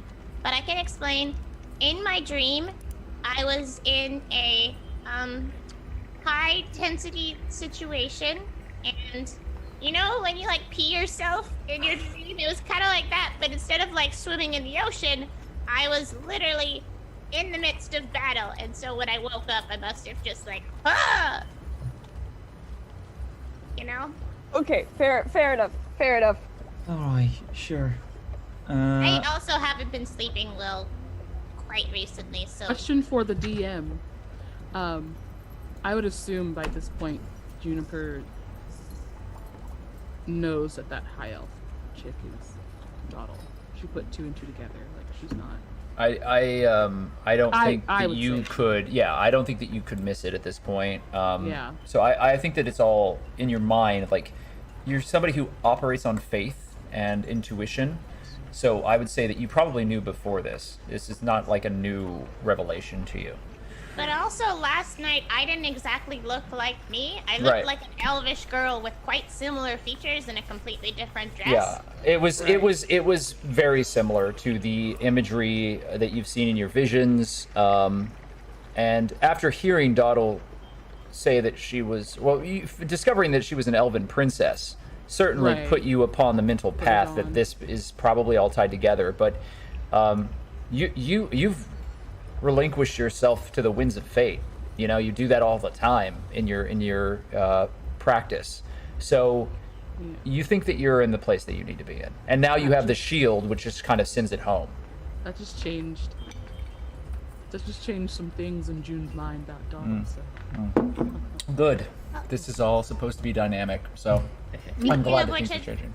Speaking And of you which, just got hit by a fire blast, so. speaking of which, may I go over to Juniper and be like, I am so sorry. Are you all right? I really didn't mean to. I promise. I just kind of look at Dawdle in just a way that I've never looked at her before, kind of skeptical. I'm better thanks to my friend Hawk. You called him And your then June just kind friend. of walks away from Dawdle and goes to stand closer to Maglow and Hawk. So Look, she called you her friend. everybody can make an insight check. Woo! I need to turn this up. Oh, nat 20. You got a nat 20? Okay, so roll, as per the house rule, I need you to roll again. See if you can get some of those repeating numbers the way that Hawk was in his dream. Man, God. I had to step that from bad to bad really quickly. God. Got a 6. I love that stuff. We are in a room. Yeah. That is what count. Okay, 6, you're in a room. 8, you're in a room. My first roll was 22, and then I Uh-huh. accidentally rolled a 16. Was that? No, yeah, I'm not gonna force. Yeah, you don't accidentally roll something, and then I'm gonna force you to it. The first number is the one that we take. So you got a 22, Maglow, you got a 23. Yeah. So you all kind of don't notice, but Harold jumps up onto the table and sits on the pile of eggs that Calder has put onto the table, and is apparently trying to hatch the boiled eggs. But in this moment, you notice that she avoided Maglow's bedding when she walked across it, like she was trying to stay away from something. And Maglow, you and Dawdle both see your pack, and it has tipped over, and peeking out from inside of it is the black bound book with the leather and the scales that have been interworked across the face of it. Maglow just immediately puts the book back in his bag, and then almost in one motion puts it back in his bag, walks over to Harold and is like, get the fuck away from the food. You swat Harold away and jumps off the table and away from you. Can I catch him? Yeah, you catch Harold. Yeah, you catch Harold. I was like, Harold's a girl? Yeah. Harold's a chicken who was named Harold. Oh, So chicken, duh. yeah. Harold has never communicated their preferred pronouns to me, but biologically, it's a female chicken. But I don't think Harold cares. Maglow, what was that? What was what? The book. I didn't recognize it. Is that a new one? Mm-hmm. Okay. Can I roll an insight check? You don't need to. You can read the room as you need to. Huh. The insight check was to notice the book because it was more than just perception. So you've all made your rolls. So Harold, this changes everything. So Maglow has a diary. I do not have a diary. Wait. I mean, okay. No, I say we're that. going on I this whisper that. topic. Okay. Is Hawk whisper. able, because Hawk was in the room where they found the book, is Hawk able to put you didn't see the puzzle book. pieces together? You didn't, he didn't? You, I mean, unless you're thinking about the book, you didn't notice that this went down. Like it was kind of a behavioral check, not so much a perception check. And yeah, you didn't. You're not aware of that. There's too much going on. Okay. I think So, what we should I gotta focus fill- on. Sorry. No, go on. I think what we should focus on now is what the hell do we do? I was just about to fill out the report. I filled out about Herford yesterday, but then, we played the fucking game last night, and I was like, well, I ain't gonna sit out because I'm particularly good at it. But I gotta finish this, and then we can go to High Scribe Bellevue, tell her what we saw about Siren's Call, then hopefully go on from there. Hawk, your dream. What do you want to do about that, bud? This is literally the safest place aside from the crypt, and I fucking hate the crypt, lads. I hate it so much. I really don't want to go back. I kind of do. Crypt? You guys told me the Grave Master needs to see me. Grave did. Master. Cal, so we kind of sleep here sometimes because it's warded from the people hunting us. Which But are all, everyone? not Pretty much. everyone. Pretty much. Really? Because so far, I mean, the city guard and then monster. I mean, who isn't? I mean, not everybody. What is God, I'm Gotcha. drawing so many blanks. Hmm. I think there's one dude in the city watch who's kind of chill with us, but we were real thin ice. Phineas Fiddlescratch has also really helped us in the past, but I don't know what's happening. Phineas is a good guy. All right. Besides the point, what it? We in the What? crypt. The crypt is really well warded as well, so we kind of stay there. But the person who runs it kind of wants Hawk for summon. It's the Gravemaster and I serve the same god, and he's taught me a couple things. Long story short, are you okay with dead bodies? I mean, May I You go might over? have to go back. Like somebody, yeah. like no offense, Calder, but you look like somebody who's made a few dead bodies. So like, you know, I can see it. Huh? I mean, we've all made a few dead bodies. Princess, what's up? Huh? Oh, that's me? Who else? Yeah, I. Can I go over to Calder and just like hug Harold and just look up at you?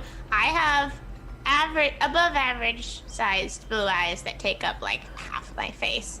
And I'm just like, I know that our situation seems a little peculiar and not the greatest, but I'd like you to stay if you'd like.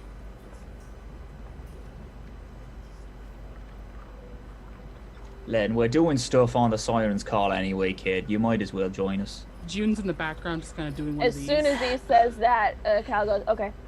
Oh, I'd like I'm to gonna finish up this report. that.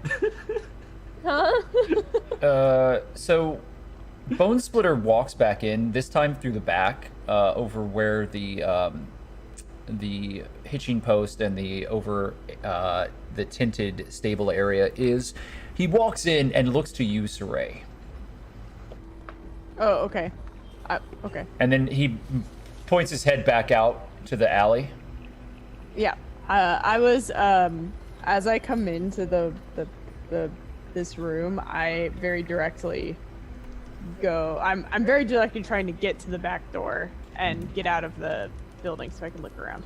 Yeah, you kind of witnessed this as you walked back in. You were here for a few minutes, and then Bone Splitter appeared on the other side and motions back. The two of you step into the alley. I'm gonna follow him. Yeah. Yeah, and Maglow the horse is there, and the wagon is still there, but the horse has been unhitched, and fresh oats have been put out in front of Maglow.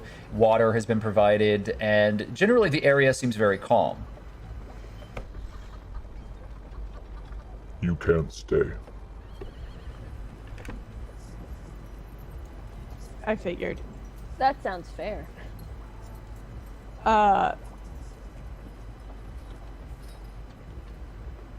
Did you see anything out there?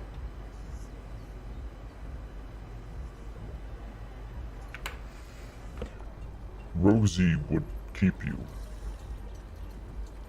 I can't let that be.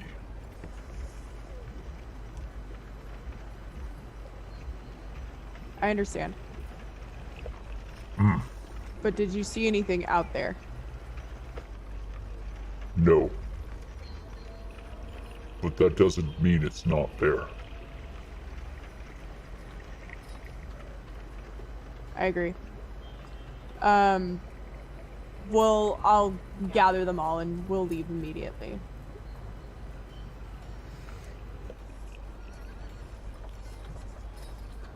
Send her letters. Of course. I'm going to, before I head back in, I'm gonna inspect the place, the surroundings, and I'm gonna make a round, Bone Splitter, and then I'll get them going.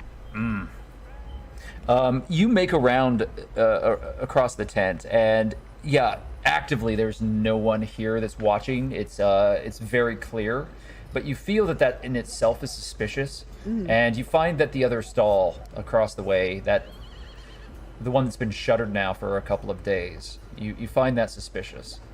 Can I go inspect the stall? Make an investigation check, please. And I still have a disadvantage, yeah. disadvantage. Fuck. It doesn't matter because I have a negative in investigation. Woo! I am the best rogue in the world. Oh, Yeah, you look around and you don't see anything out of the ordinary around the stall itself. It is shuttered, but it is a very simple lock. You could probably get through it pretty easily if you wanted to take a look inside. Yeah, fuck it. Why not? Okay. I'm gonna... Without a disadvantage, go ahead and roll your sleight of hand.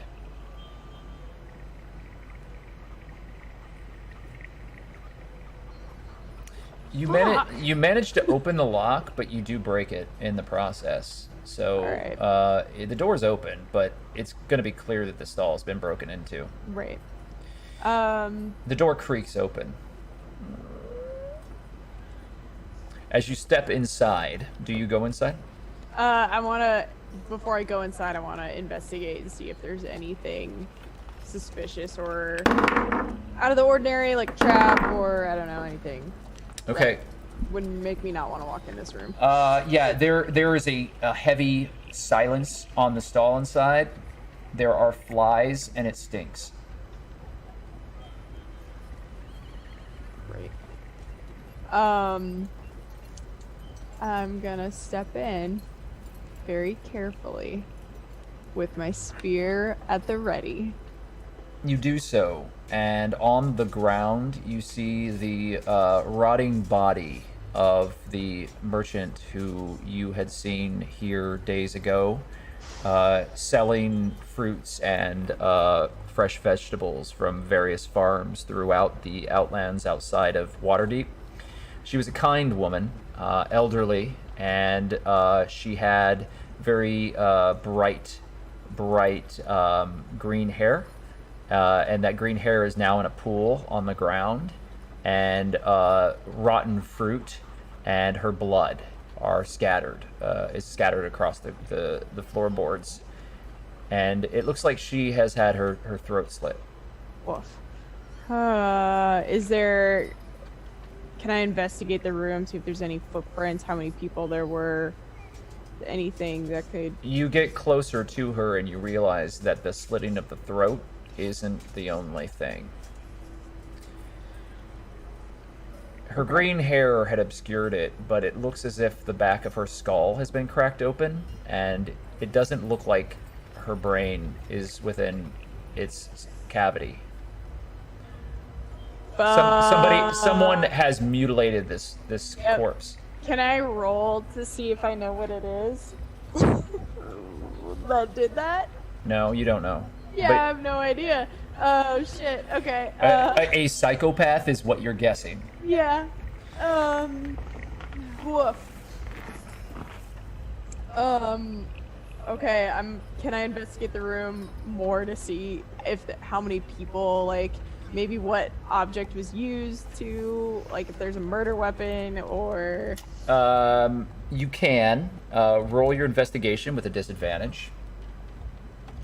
As you feel that strange... Negative. Yeah. What it is, Saray, is that you feel the blank void. Actually, you did pretty well there. You feel the blank void encroaching on you, and your meditative place of solidarity and strength is washing the real world out around you. You are distant and removed. In fact, in the back of your mind, you know it's not there, but you hear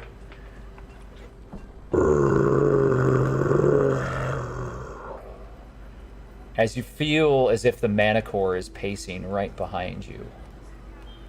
You know it's not there, but it's distracting you as you know that you'll have to find meditation at some point if you wish to be of any use. However, through it all, you focus, and looking about this small mercantile shed, you realize that whoever came in here did not harm the woman in any other way. They stepped up behind her, they slit her throat, and then the brain was removed for whatever reason. It was almost medically done. It's a very clean cut. Someone took a blade and opened this poor woman's skull and mutilated her corpse. and left her Oh, here. okay. So it doesn't look like teeth marks or anything, but it looks like a surgeon of some sort did this. Yes. Got it. Okay. Woof. All right, I'm gonna head back. And I'm gonna close the door behind me, and I'm gonna head back into Rosie's shop. Okay, so you re-enter. Everyone, you're still standing around. You've been talking to one another. And what are you doing, June? Gosh. Saray just walked in? Yeah, she's been gone for a few minutes. Okay, I want to walk over to Saray. Are you good? Like, what's going on? We need to gather all of our things, and we need to head back to the crypts immediately. Thank you. Somebody's making sense now. Hawk did say that, but what happened? What's going on with you? It's not safe here. I'm fine. It's not safe here. Saray, what did you see? Well, it's Hawk and Maglow. I need you to contact whatever your contact the guard that you trust the most, and you need to inform them that about the stall across the street from us. There's been a murder. Wait, what? Yep. So you need to contact whoever your contact is and let them know so they can investigate that and take care of that. And we need to evacuate immediately and go to the crypts. Do you think that was our fault? What do we... I don't think it was. I don't believe it was our fault at all. But it is concerning, to say the least, that it happened so close to Rosie's. And now Rosie, the fault of ours. And now Rosie's is compromised, and we can't allow any danger to befall this place. We need to... We should tell Rosie and Bone Splitter that Bone they should Splitter probably already bug out knows. too. Bone Splitter's is already very aware, and Right. we need to leave immediately. All right. Well, what do we tell Echobar? How did she die? Like what? I went in and investigated. Her throat was slit, and her brain is missing. When you say that, Hawk gets completely ashen faced. Saray, I need you to be absolutely certain when you say that. I'm very sure it was very precisely done, almost like a Like certain. something that'd be kind of hard to miss. They did find us. I told you guys they found us. That it's the mind flayers. Okay, let's go. That's what they June's do. gonna I mean to pick go. up her. Alright, let's get her going. All right. Okay, who's driving? Me? Did you guys piss off a monster that steals brains? No, I did. Well, A long time ago. Okay. everyone pisses off monsters that steal brains. Mind flayers typically don't like anyone. Anyway, let's get everything. Let's pack everything, and let's pack it all into the cart. And yes, All right. June, you should drive since you seem to be the best person at handling Maglow. Everyone else, get in the back under the cover, and I'll join you up front in the passenger. Wait. I mean, should I not just go to Rhiannon Bellevue? Hawk, you can go with them. They're hunting you, right? No, I'm not leaving anybody alone. Maglow, you're not being tracked, so yes, you should go report it. Hawk, Yes, ma'am. you join us, because we need to get you to the crypts as soon as possible. Maybe we Maglow should. can't go by himself. We can travel with Maglow, put him in the cart, we'll all go just for safety and backup. And after that, as soon as you report it, we're out of there. I can handle myself. It's like literally, I'll be in and out, like no trouble. Don't I worry agree. about it. I'm gonna go see the fucking guard, and then I'll be right behind you. Yes, Maglow, you can get in and out very quickly, and that works to our advantage too, because we should still stick together no matter what. I agree with June on this. So everybody's going to drop him off so he can report to the guard? He's gonna report it to the guard. He's gonna come back to the cart. We are all gonna go to the crypt. The crypt. Can I? You know what? I'll just meet you at the crypt, right? I mean, that's fine. There's no need for me. You do you not ain't know gonna where the go to crypt the cart. is. I know where the crypt got is. me there. And I also think it might be beneficial for me to avoid the guard. I'm going to the guard. No one else is going to the guard. You're just waiting. All right. All right. I don't All need right. to All get right. anywhere All right. Okay. Maglow and I will go to the guard. Hawk, June, Dawdle, and the kid are gonna go to the crypt. Calder. I don't want to throw this around idly, but if mind flayers are around, you guys need me. Are you sure that you're a good idea going to the guard, Saray? You, of all people. Yeah. Oh, you're gonna go to the guard. I'm just gonna wait for you. All right. As I said before, we're all going to get in the cart, stay under the tarp. We're going to drop Maglow off. He's going to run in, report, come back. Call. All right, fine. If you want to join us, that is what we are doing. If not, it is your choice to leave the tent now. You can hide under the blankets with us. No one will see you. It might be best to stick together. If you don't want to be involved with us, we get it. You can walk away now, but know, if you speak of anything that we've told you, that's a threat to us. But I wish you no ill harm. He looks skeptical at that and goes, okay, all right.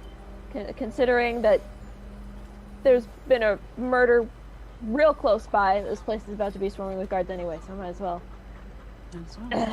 All right, okay. All right. Does Yes, everybody? Calder. Does everyone load onto the cart? Wait, can we say goodbye? Where's Bone Splitter? He is not here.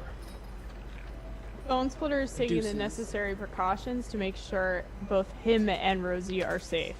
You have the box for letters, correct? Yes. All right. We'll write them a letter. Okay? Okay.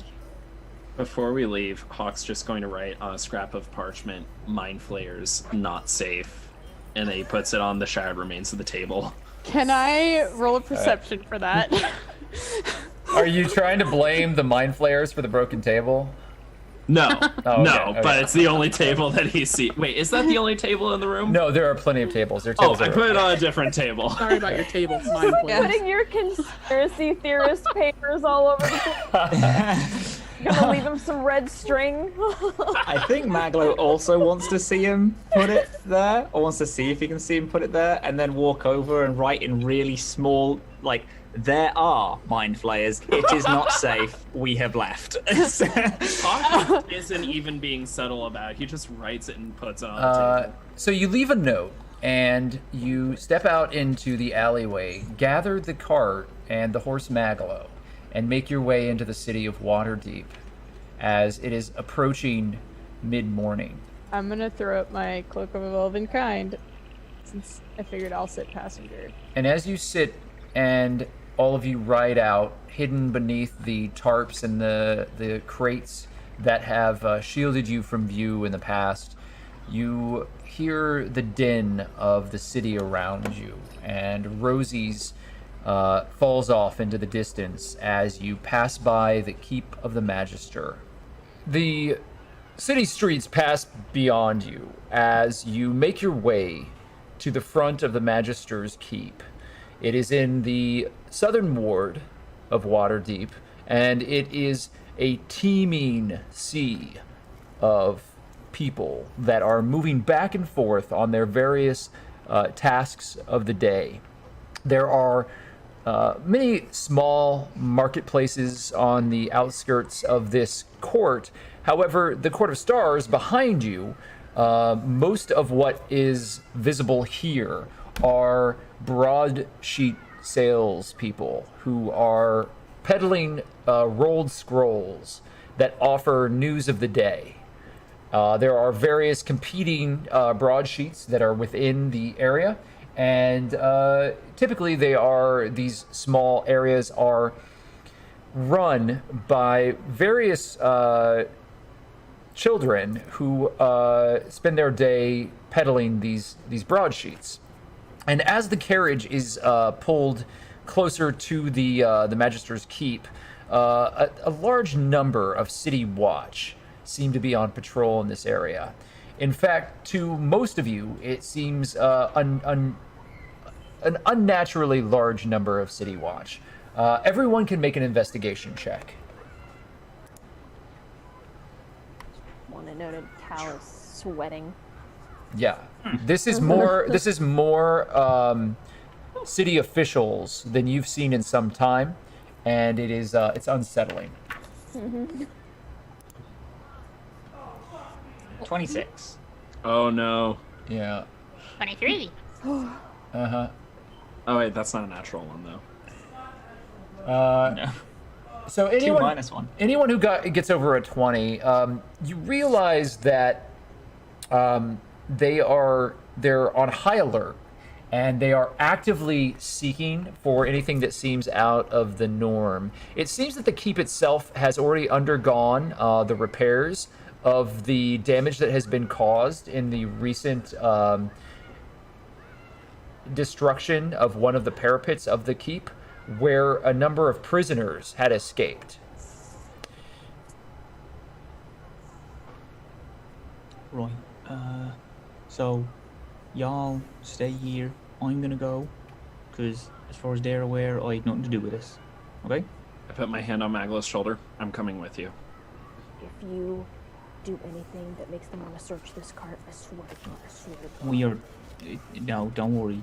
Don't worry about it. It's fine. Why does the sun hurt my brain? Is there something wrong with your brain, Doddle? I feel real gross. It's the hangover. Just lay down. Just lay down Yeah. and just try and breathe through it. Cal Okay. pulls out a flask, like hair of the dog, maybe.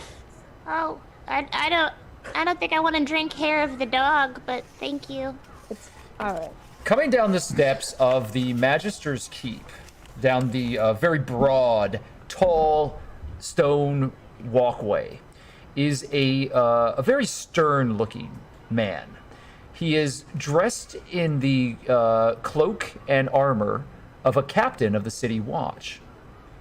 He has a shaved scalp, a long mustache, and is heavily muscled, tall, and has a rough and callous manner. His blunt nose sits upon his face, and there is a network of scars across his head. He glowers as he marches down the steps with a small retinue of City Watch alongside him. He immediately notices that this cart has stopped in front of the keep. And Maglow, you and Hawk are doing what at this point? Just getting out. Yeah, same here. That can't remain here. Move it along. No, it's not. Of course, we'll meet you guys on the corner. And, Right. motion to a corner. Where do you go with the carriage, June? Yeah, go around to the corner. Is there like a shaded part over there? Yeah, make an animal handling check, please. Okay. Come on, Mama. Good or bad? I didn't handle them pretty well at all. Uh-oh. What did you get? A 3? Uh-huh. So Maglow, the horse, as you encourage him to move along on the street, becomes stubborn and immediately stops and kind of rears his head back and pulls you out into the middle of the street. Is that going to be a problem? No. Maglow, get over there. We should be just fine. Come on. And I try to like over. If you do this, you'll get lots of treats, buddy. I promise you. You can make a second animal handling check. You don't think he understands your words, but you can try one more time. Please God. Heck is that? can. You managed to get him to move, but you're now going in the opposite direction that you wanted to go in. You could either try to turn him around or just accept the fact that you're going this way, away from the guards. We're going to accept it. So, with Maglow the horse in the lead, you are pulled down the westernmost street, and he begins following another carriage with the horse and kind of begins trotting slowly behind it as you leave Maglow and Hawk in the distance. The guard that are standing on the step then redirect their attention towards the two of you. Hi, we're here for High Scribe Rhiannon Bellevue, Shibu. Who's asking? I'm Specialist Maglow Mandorian. This here's Hawk. Do you have papers with you? He gets the sealed letter. Oh, I mean the open letter now. Like, see? He takes it, he looks at it, he looks at you. The High Scribe is attending to the magistrate today, seeing that the daily business of the Southern Ward is handled. The two of you may wait within the Grand Hall. When and if she has time to see you, she will take your report. This is an emergency, unfortunately. I'm sorry, Otherwise who we are would... you? Hawk finally just stands up a bit straighter. He looks at Maglow. He looks back at the person. My name is Sir Damon Evanmore, Knight of the Aster.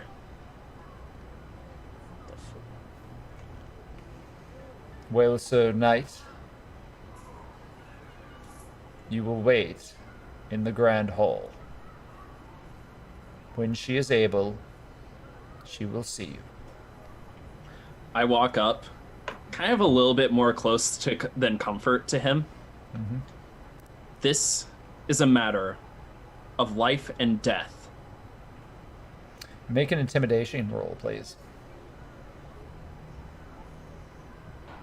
Let's see, intimidation. I do well on this. It's a 15. He is motionless as you stand. He locks eyes with you, and he holds his ground. And then he swallows. Very well. Make your way to the Grand Hall, and I will send a runner to inform the High Scribe. Should she find this urgent, that Sir Damon Evermore has arrived, then she will see you immediately. But she will find you in the Grand Hall. And he motions. You have my up the thanks, stairs. Captain. So the two of you walk up the steps, and you stand in the long, marbled entryway of the keep itself. And there is a single, well-appointed, enormous oaken desk on the far side of this long marble hallway with a rug that is outstretched in bright red that comes from the entryway, from the large double doors, all the way down to the single desk. And behind it is a large pair of double doors that lead into the inner chambers of the keep. Along this side are a series of benches, and there are people milling about, waiting, sitting. There are a few community boards that have wanted posters and other items upon them. When you walk past one of these boards, you immediately see a wanted poster with an image of a goblin on it that looks somewhat familiar. It is confused looking and has a certain innocence to it. It's a fairly accurate drawing, and it is seeking the immediate retrieval of an escaped criminal. It says wanted alive, and currently it is 500 gold pieces for the return of that goblin. How many people are knocking around? quite a few. Probably about 20. Is this the type of board where bounty hunters would take off notices? Not, I mean, make an insight check.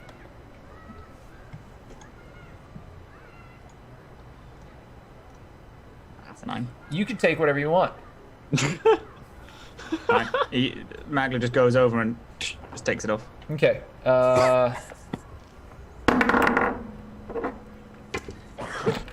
The man behind the desk grumbles, but nothing else happens. So, we're using fake names now, or what? It's... Listen, Maglow, don't go around telling other people that that's my name, okay? That's your name? It used to be. Before all, this happened. I don't like using it that often. Just kind of brings back bad memories, No, I get it.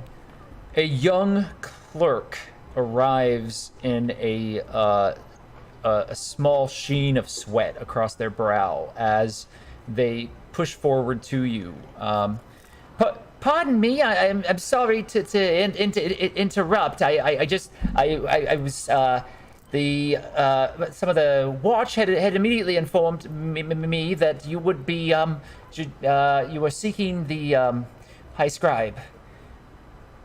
Oh yeah, no, that's correct. Please come with me. I will see you to a library. If you don't mind, it won't be the magister's chambers. If that's is that necessary? One of you is a knight. Are you pointing to you, Hawk? You're the knight, yes? He kind of turns a little red. Yes. Okay, just come with me. And the very nervous and studious-looking scribe takes you down a series of corridors to a library. It is a small room that is probably about 20 feet tall. It's only maybe 20 feet in diameter, but the ceilings stretch upward, and there are these beautiful, very deep walnut shelving units that wrap all around the visible wall. And there are books everywhere in this rounded room, with a series of rolling ladders that allow anyone who wishes to find text in the upper reaches of these shelves to be able to ascend and find them. At the very top of the room is a skylight, and inside, natural light, even though it's still overcast in Waterdeep, natural light is kind of pouring into a gray wash, and the room is very very simple. The table in the center is also circular, and there are a number of candles that have been burnt down. Sitting at the table is the high scribe, Rianne Bellevue. She has her hair pulled back very tightly, and she has a pair of small spectacles that sit on the far side of her nose, as she has before her laid out a great and massive tome, and she is currently working furiously within it, dipping into a pot of ink and scratching furiously away as she works. When the two of you enter, she stands. She is excessively neat, and you can see that through her garb and the way that she carries herself, she is a meticulous person who is very enamored with the details of everything around her, the aspects of ordinary life that others take for granted. Her robes are perfectly pressed, and the rings and other sigils of appointment that she holds are perfectly placed. Nothing is out of order, and in fact, the book and tome, the ink well, and all the other scrolls are lined up in perfect precision in front of her on this table. She stands and addresses you as you enter.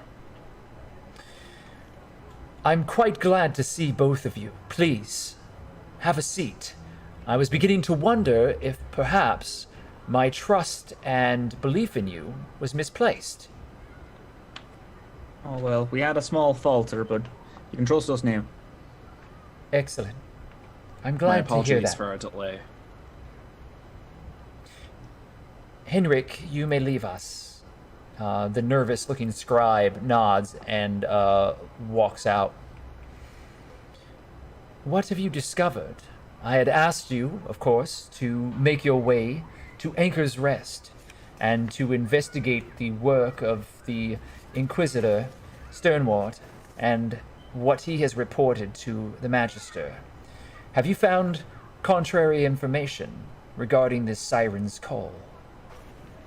Well, I filled out a small, just a tiny bit of information about the day. Maglow pulls out like 5 or 6 full back-to-back pages of information and puts it on the table.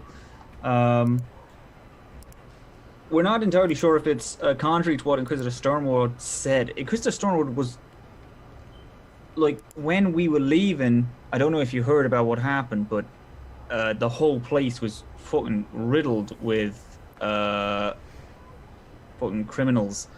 Grasping the eye, grasping to eye. Upstairs there was gazers. There was a fucking manticore that was being taken. Like, if Inquisitor Stormward said that anything that was, like, if it was all okay, then he straight up is fucking lying. There's no way that they can get the amount of monsters and beasts on that ship without people in, Waterdeep noticing. That ship came with all those things. The fact that the grasping eye was all around it. I mean, as soon as we walked in, they threatened us and tried to attack us. I don't know if you heard what happened at the ship, but the ship's fine. But the warehouse that it was held above completely collapsed just due to the fight and the amount of people that jumped us. She places her hand on a stack of parchments. These are the reports from last night's incident. I assumed that you had some interaction with the happenings in the dock ward. However, I had not heard about these gazers. That's in your report. It is. I can make them off full one. This is just like overnight. There are also reports that you were not alone. Is that accurate? No, we weren't. We had some friends helping us, just because there was too many people. We went there just to get a helping hand with looking over the general area, but the young sailor. I mean, thank God we were fully died. The young sailor was a part of this. Who? The reports here from the City Watch speak of a young sailor, someone that was associating with you in that alley. Oh, they weren't there for everything that happened. They literally just found us after. The kid has nothing to do with it. More or less stumbled upon us. And then who was engaged with the criminal activity with the gangs? Who's engaged? What do you mean? If you weren't alone, who was with you? Back up. Maglow, like, very obviously, like, written on his face is like, I'm not gonna say it, but you know who it is. Fair enough. Please have a seat. Would either of you like wine? Yes, please. I'm actually dying, and I don't think I'm ever going to drink again, so I'm actually all right. But thank you very much. You got water? Yes, we have water. Oh, that'll be perfect. She pours a goblet of water and puts it in front of you, pours a goblet of wine and puts it in front of you, Hawk. Fact of the matter is, we don't have a lot of time for these pleasantries because there is something a lot more dangerous. You think upholding the law and doing the duty that I have put upon you is a nicety? No, I understand. I understand where you're coming from, High Scribe, but there is something that happened this morning that we do need to tell you about. I'm listening. Hawk? I don't know any other way to say this than to say this, but there's a mind flayer in your city. She looks wholly unsurprised. You knew about it, didn't you?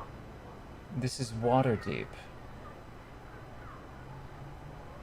All right. Well, I think the more obvious thing is a mind flayer attacked someone right next to us. That is of note. Where?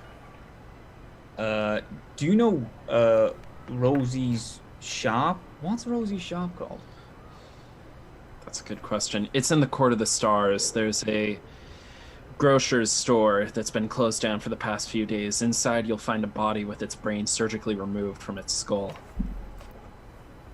It was right across from where we were staying, a place that was magically warded and enchanted. Do you have any indication as why this merchant was killed? There's a few. Maybe a warning to us. Like I don't want to seem big-headed, but you understand that the trouble we're in. This also isn't my first encounter with mind flayers, and they have hunted me for a while, but I believe that there might be one, perhaps a part of the Grasping Eyes gang. Why, I can't say. Would it surprise you if I told you that after our encounter, I sent word through a messenger to a few of my associates in Baldur's Gate? And they have returned to me with some very interesting information. What do you think that they said to me? Completely stony-faced. I mean, I can't begin to guess. I can't begin to guess the intentions or words of others, or whatever paths they've walked on their own.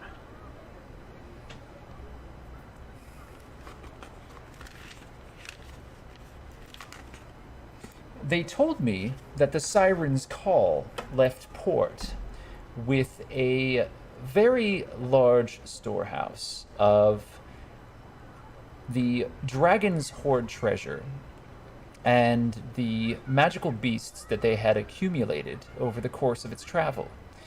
And that before it was dry docked here within the dock wards, that there was an individual of some note that was traveling on board that ship, a cleric, and that cleric disappeared.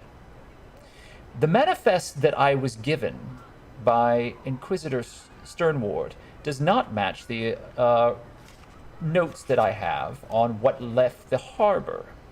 I was hoping that perhaps you could help illuminate the situation. Yes, ma'am. I actually got some the captain's notes that talk about a cleric. They were doing weird chanting. One day they just went completely missing. But a lot of the crew seem to be like scared of him from the captain. So I actually have him here if you just want to read whole cloth what it is. Is this everything that you retrieved from the Siren's Call?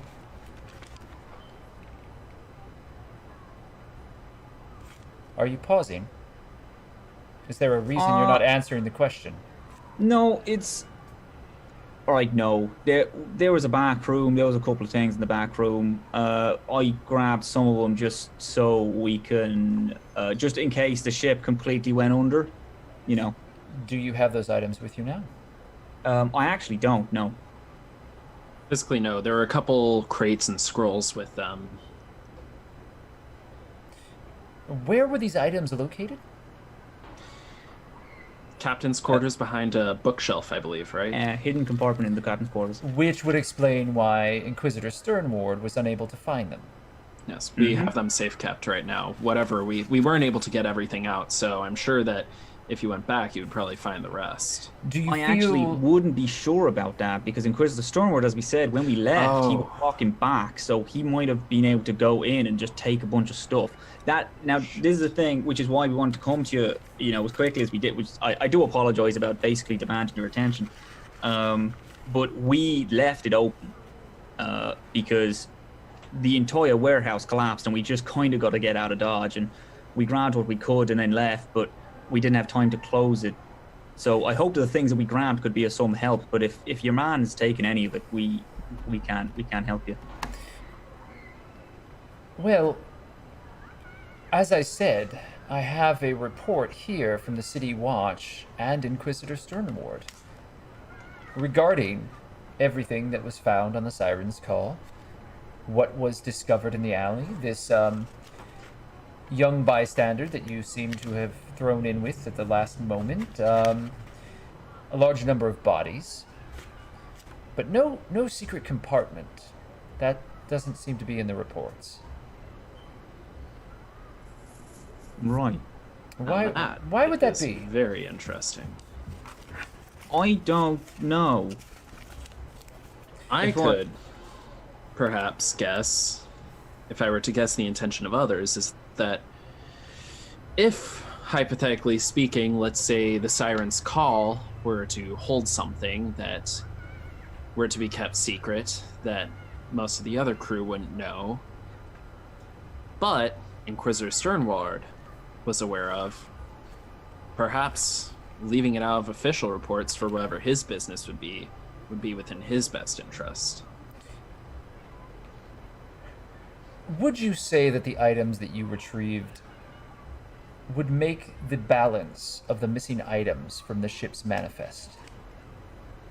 Oh, I don't know. I can't say. We can give you everything that we found. Yeah, we don't even know what it was that we grabbed out. Scrolls and crates, but we haven't been able to properly look through them yet. Of course. Well, I'll need everything that you found, but I would prefer that you not use the traditional channels. I will send a messenger to you.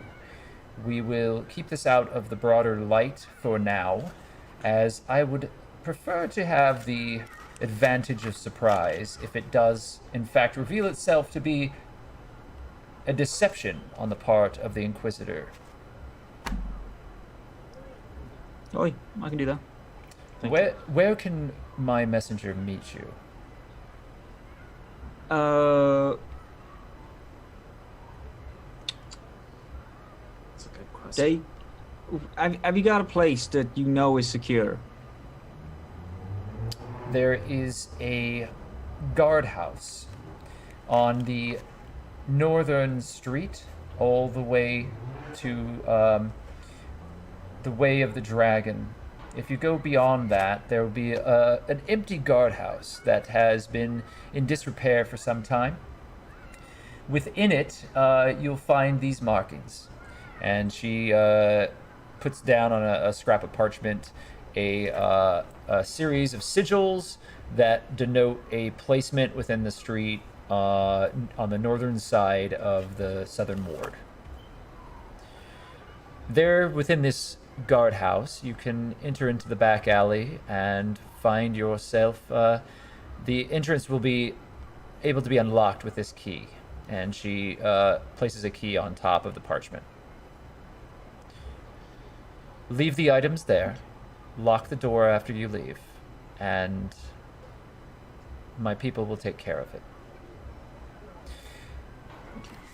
This report seems to be very thorough, and I appreciate that. Inquisitor Mandorian, when will I be able to count on your services again? You keep calling me Inquisitor Mandorian, you can count on it whenever. It is imperative that we break the Xanathar's Guild, but I'm not able to operate openly in doing so. I would like to keep you on the payroll, and we will be using you and your underworld associates to our advantage. However, we have made an arrangement, and I hope that that arrangement will be kept. You have done Yes, well ma'am. here. However, I have to move very carefully, and if you become liabilities, I will disavow your association with this office. Same goes for Jonas. Very well. And she reaches under the table and pulls out a small box, pulls out a pouch, and tosses a bag of coin to you.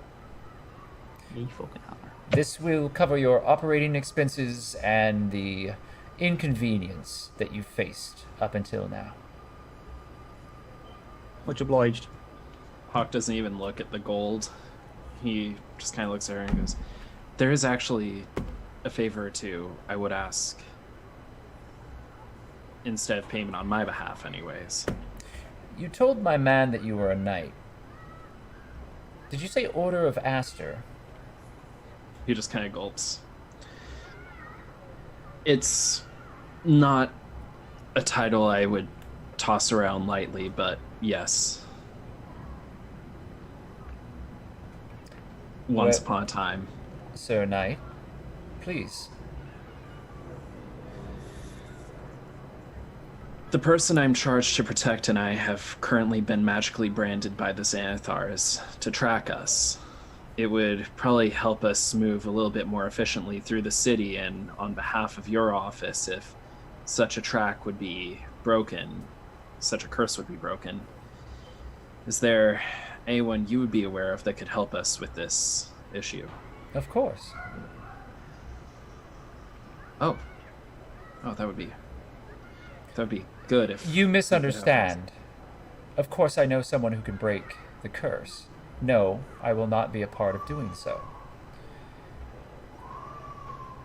Inquisitor Mandorian, you are a pragmatic and intelligent fellow. Would you explain to the Sir Knight why that would be ill-advised?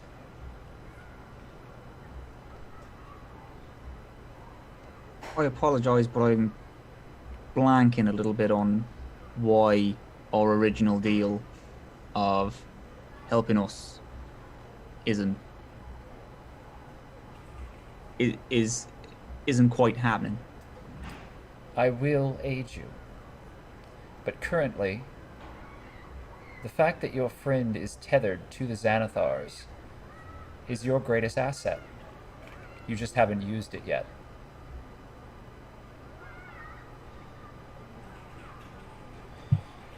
In lieu of breaking that curse, may I ask for your advice on how we can properly utilize it? I firmly believe in the intelligence within this room.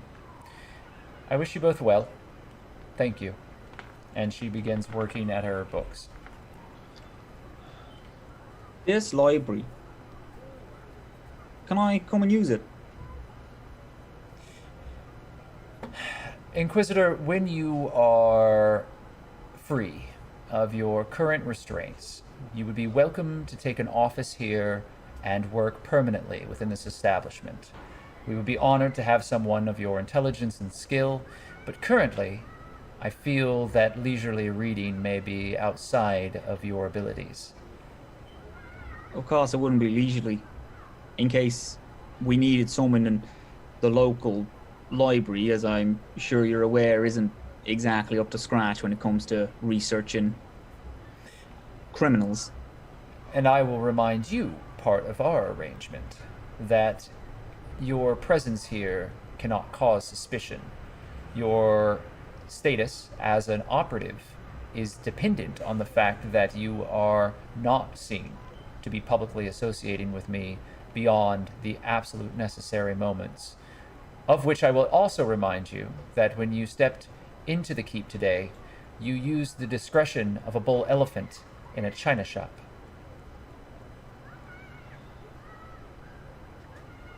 Okay, how about this? In the guardhouse, in our little secret nook, if I leave a note asking for books and things that I need, can your pal, friend, whatever they are, leave the books or an equivalent of in the nook? Then I'm not being seen, but I'm getting the information that I need. Absolutely. Wonderful. Pleasure doing business with you, ma'am. Be well. Be safe. You too. A bit of advice, though. If you are indeed facing mind flayers,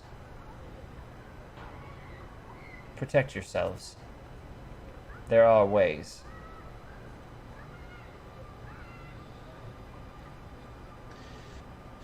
I'll make sure to protect myself, High Scribe. Like I said, I used to be a knight before I met them. I don't know if I can call myself such anymore after. Best of luck. She goes back to her work. And you leave the keep. And as you walk out, during this time, I need June to make 3 animal handling checks. Ow. Okay. I'm going to jail because of a horse. You're going to jail. What was your first roll? 7. Okay, what was your second roll? A 6. And your third roll? Oh no. 15. Okay, so you spend most of your time fighting the horse in the middle of a street, some way removed from the keep itself, and eventually you do catch it back onto track. And as you turn around, about an hour later, you manage to meet back up with Maglow and Hawk. Everybody in the back of the wagon, please roll a stealth check. Stealthy stealths. Yep. I'm in the passenger seat. Do I still roll stealth? No. In fact, for you, I'm going to make a perception check with a disadvantage. Yep, you didn't notice. Anybody else? Stealth? Did mine not? 18. 18. You're hidden dawdle. Calder? Did that one show? Yeah, it showed. Oh. Not great. Oh no! Oh no! You're making some. You're uncomfortable. Your legs asleep, and you're trying to reposition yourself. And a box kind of shuffles over, and for a moment, you and Dawdle and the chicken in the back of the cart are revealed.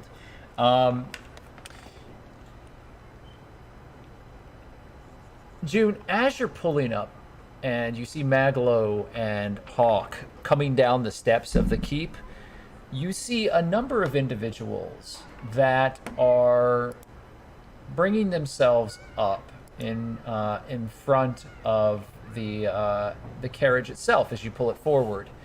They are City Watch, and they're on horseback, and they pull up beside you in the carriage. I'm going to have to ask that you stop right there. Is there a problem? Did something happen? We just have a few questions about the goods that you're carrying in the back of your carriage. I'm gonna, at this point, take off my hood. And I'm gonna be like, I am so sorry, officer. Our kids can be such scoundrels. June just kind of snakes her arm behind Saray's back and says, I mean, if you want to deal with a bunch of rowdy children, of course. I need you both to make deception checks right now. I'm not having you roll with a disadvantage, Saray, just one. Okay. God, there's a Because I'm counting your advantage as taking away the disadvantage. Okay, Saray got a 17, and what did you get?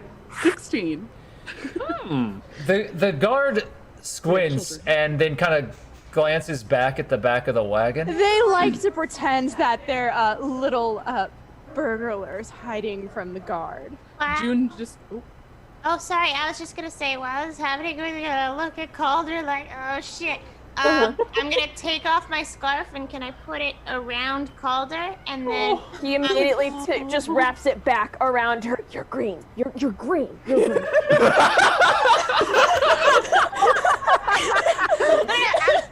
but then as he's putting the scarf back on me, I'm gonna like roll my eyes a little bit and I'm gonna whisper into my hand as if I'm whispering to something very small in there, and you hear it's some weird elvish type language, and then I'm gonna rub it on my face as if like the words created a cream, and as I cover myself, I'm gonna turn into like a child version of the lady you saw yesterday, a little elf girl. Take the scarf. While that's happening, June just kind of leans in and goes, I'm sure you have a family of your own and you know exactly how children are, yeah? Can I pop out? Yeah, you pop out, and You this got kid. me! See what I mean? All right, move along. And the carriage picks up Maglow and Hawk, and you all ride off to the city of the dead. One day. I assume you are going to the crypts. Is that correct? Yes. Yes. All right. So Once they get back in that cart. you make your way to the city of the dead, but at some point, Calder, you take a walk. You step out into the city streets, and you begin walking. And while you're in the streets, is there anything specifically that you wish to do? Oh.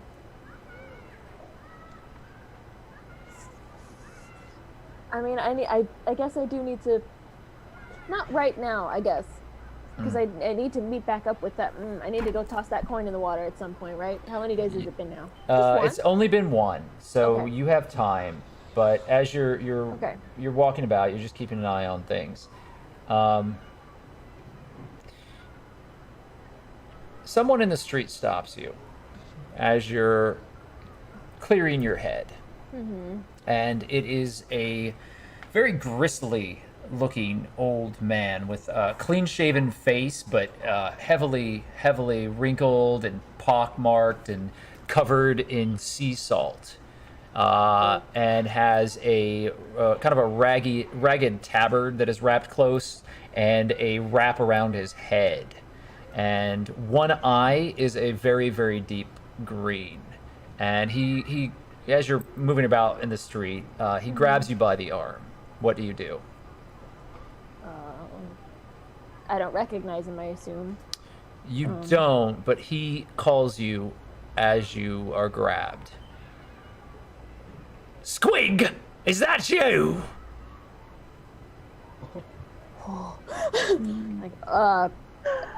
I'm not sure who or what that is, but he mistaken me for someone else, sorry. I never forget a face! You're Squig! And We he don't pulls see you this, close. do we? No, this is like everybody's settling into the crypts, and Calder stepped out to get some fresh air. You boy, I'm talking to you. What is it you want? What are you into?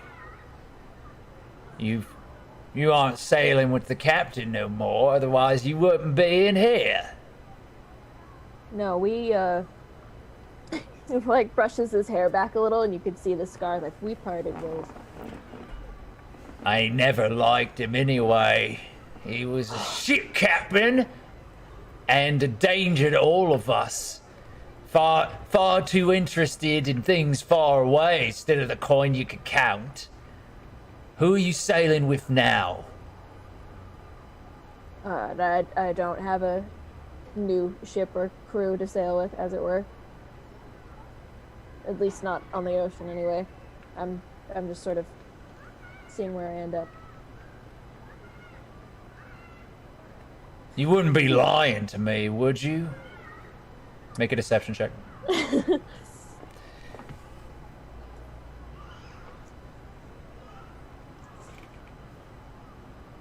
Oh.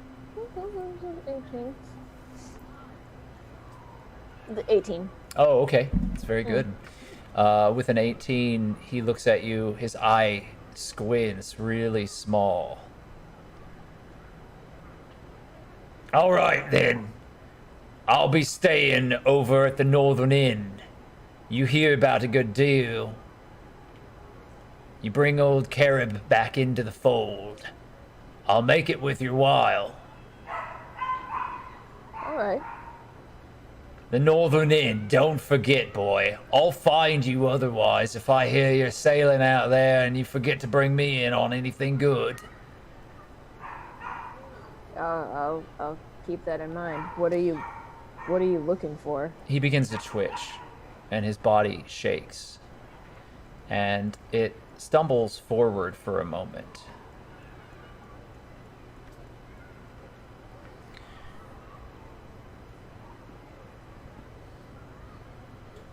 I'm looking for Damon evermore.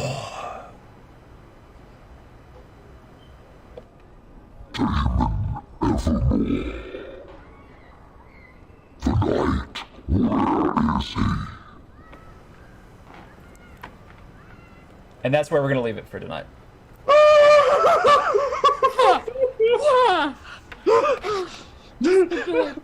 So good. Oh boy. Knocks that voice filter, oh my god.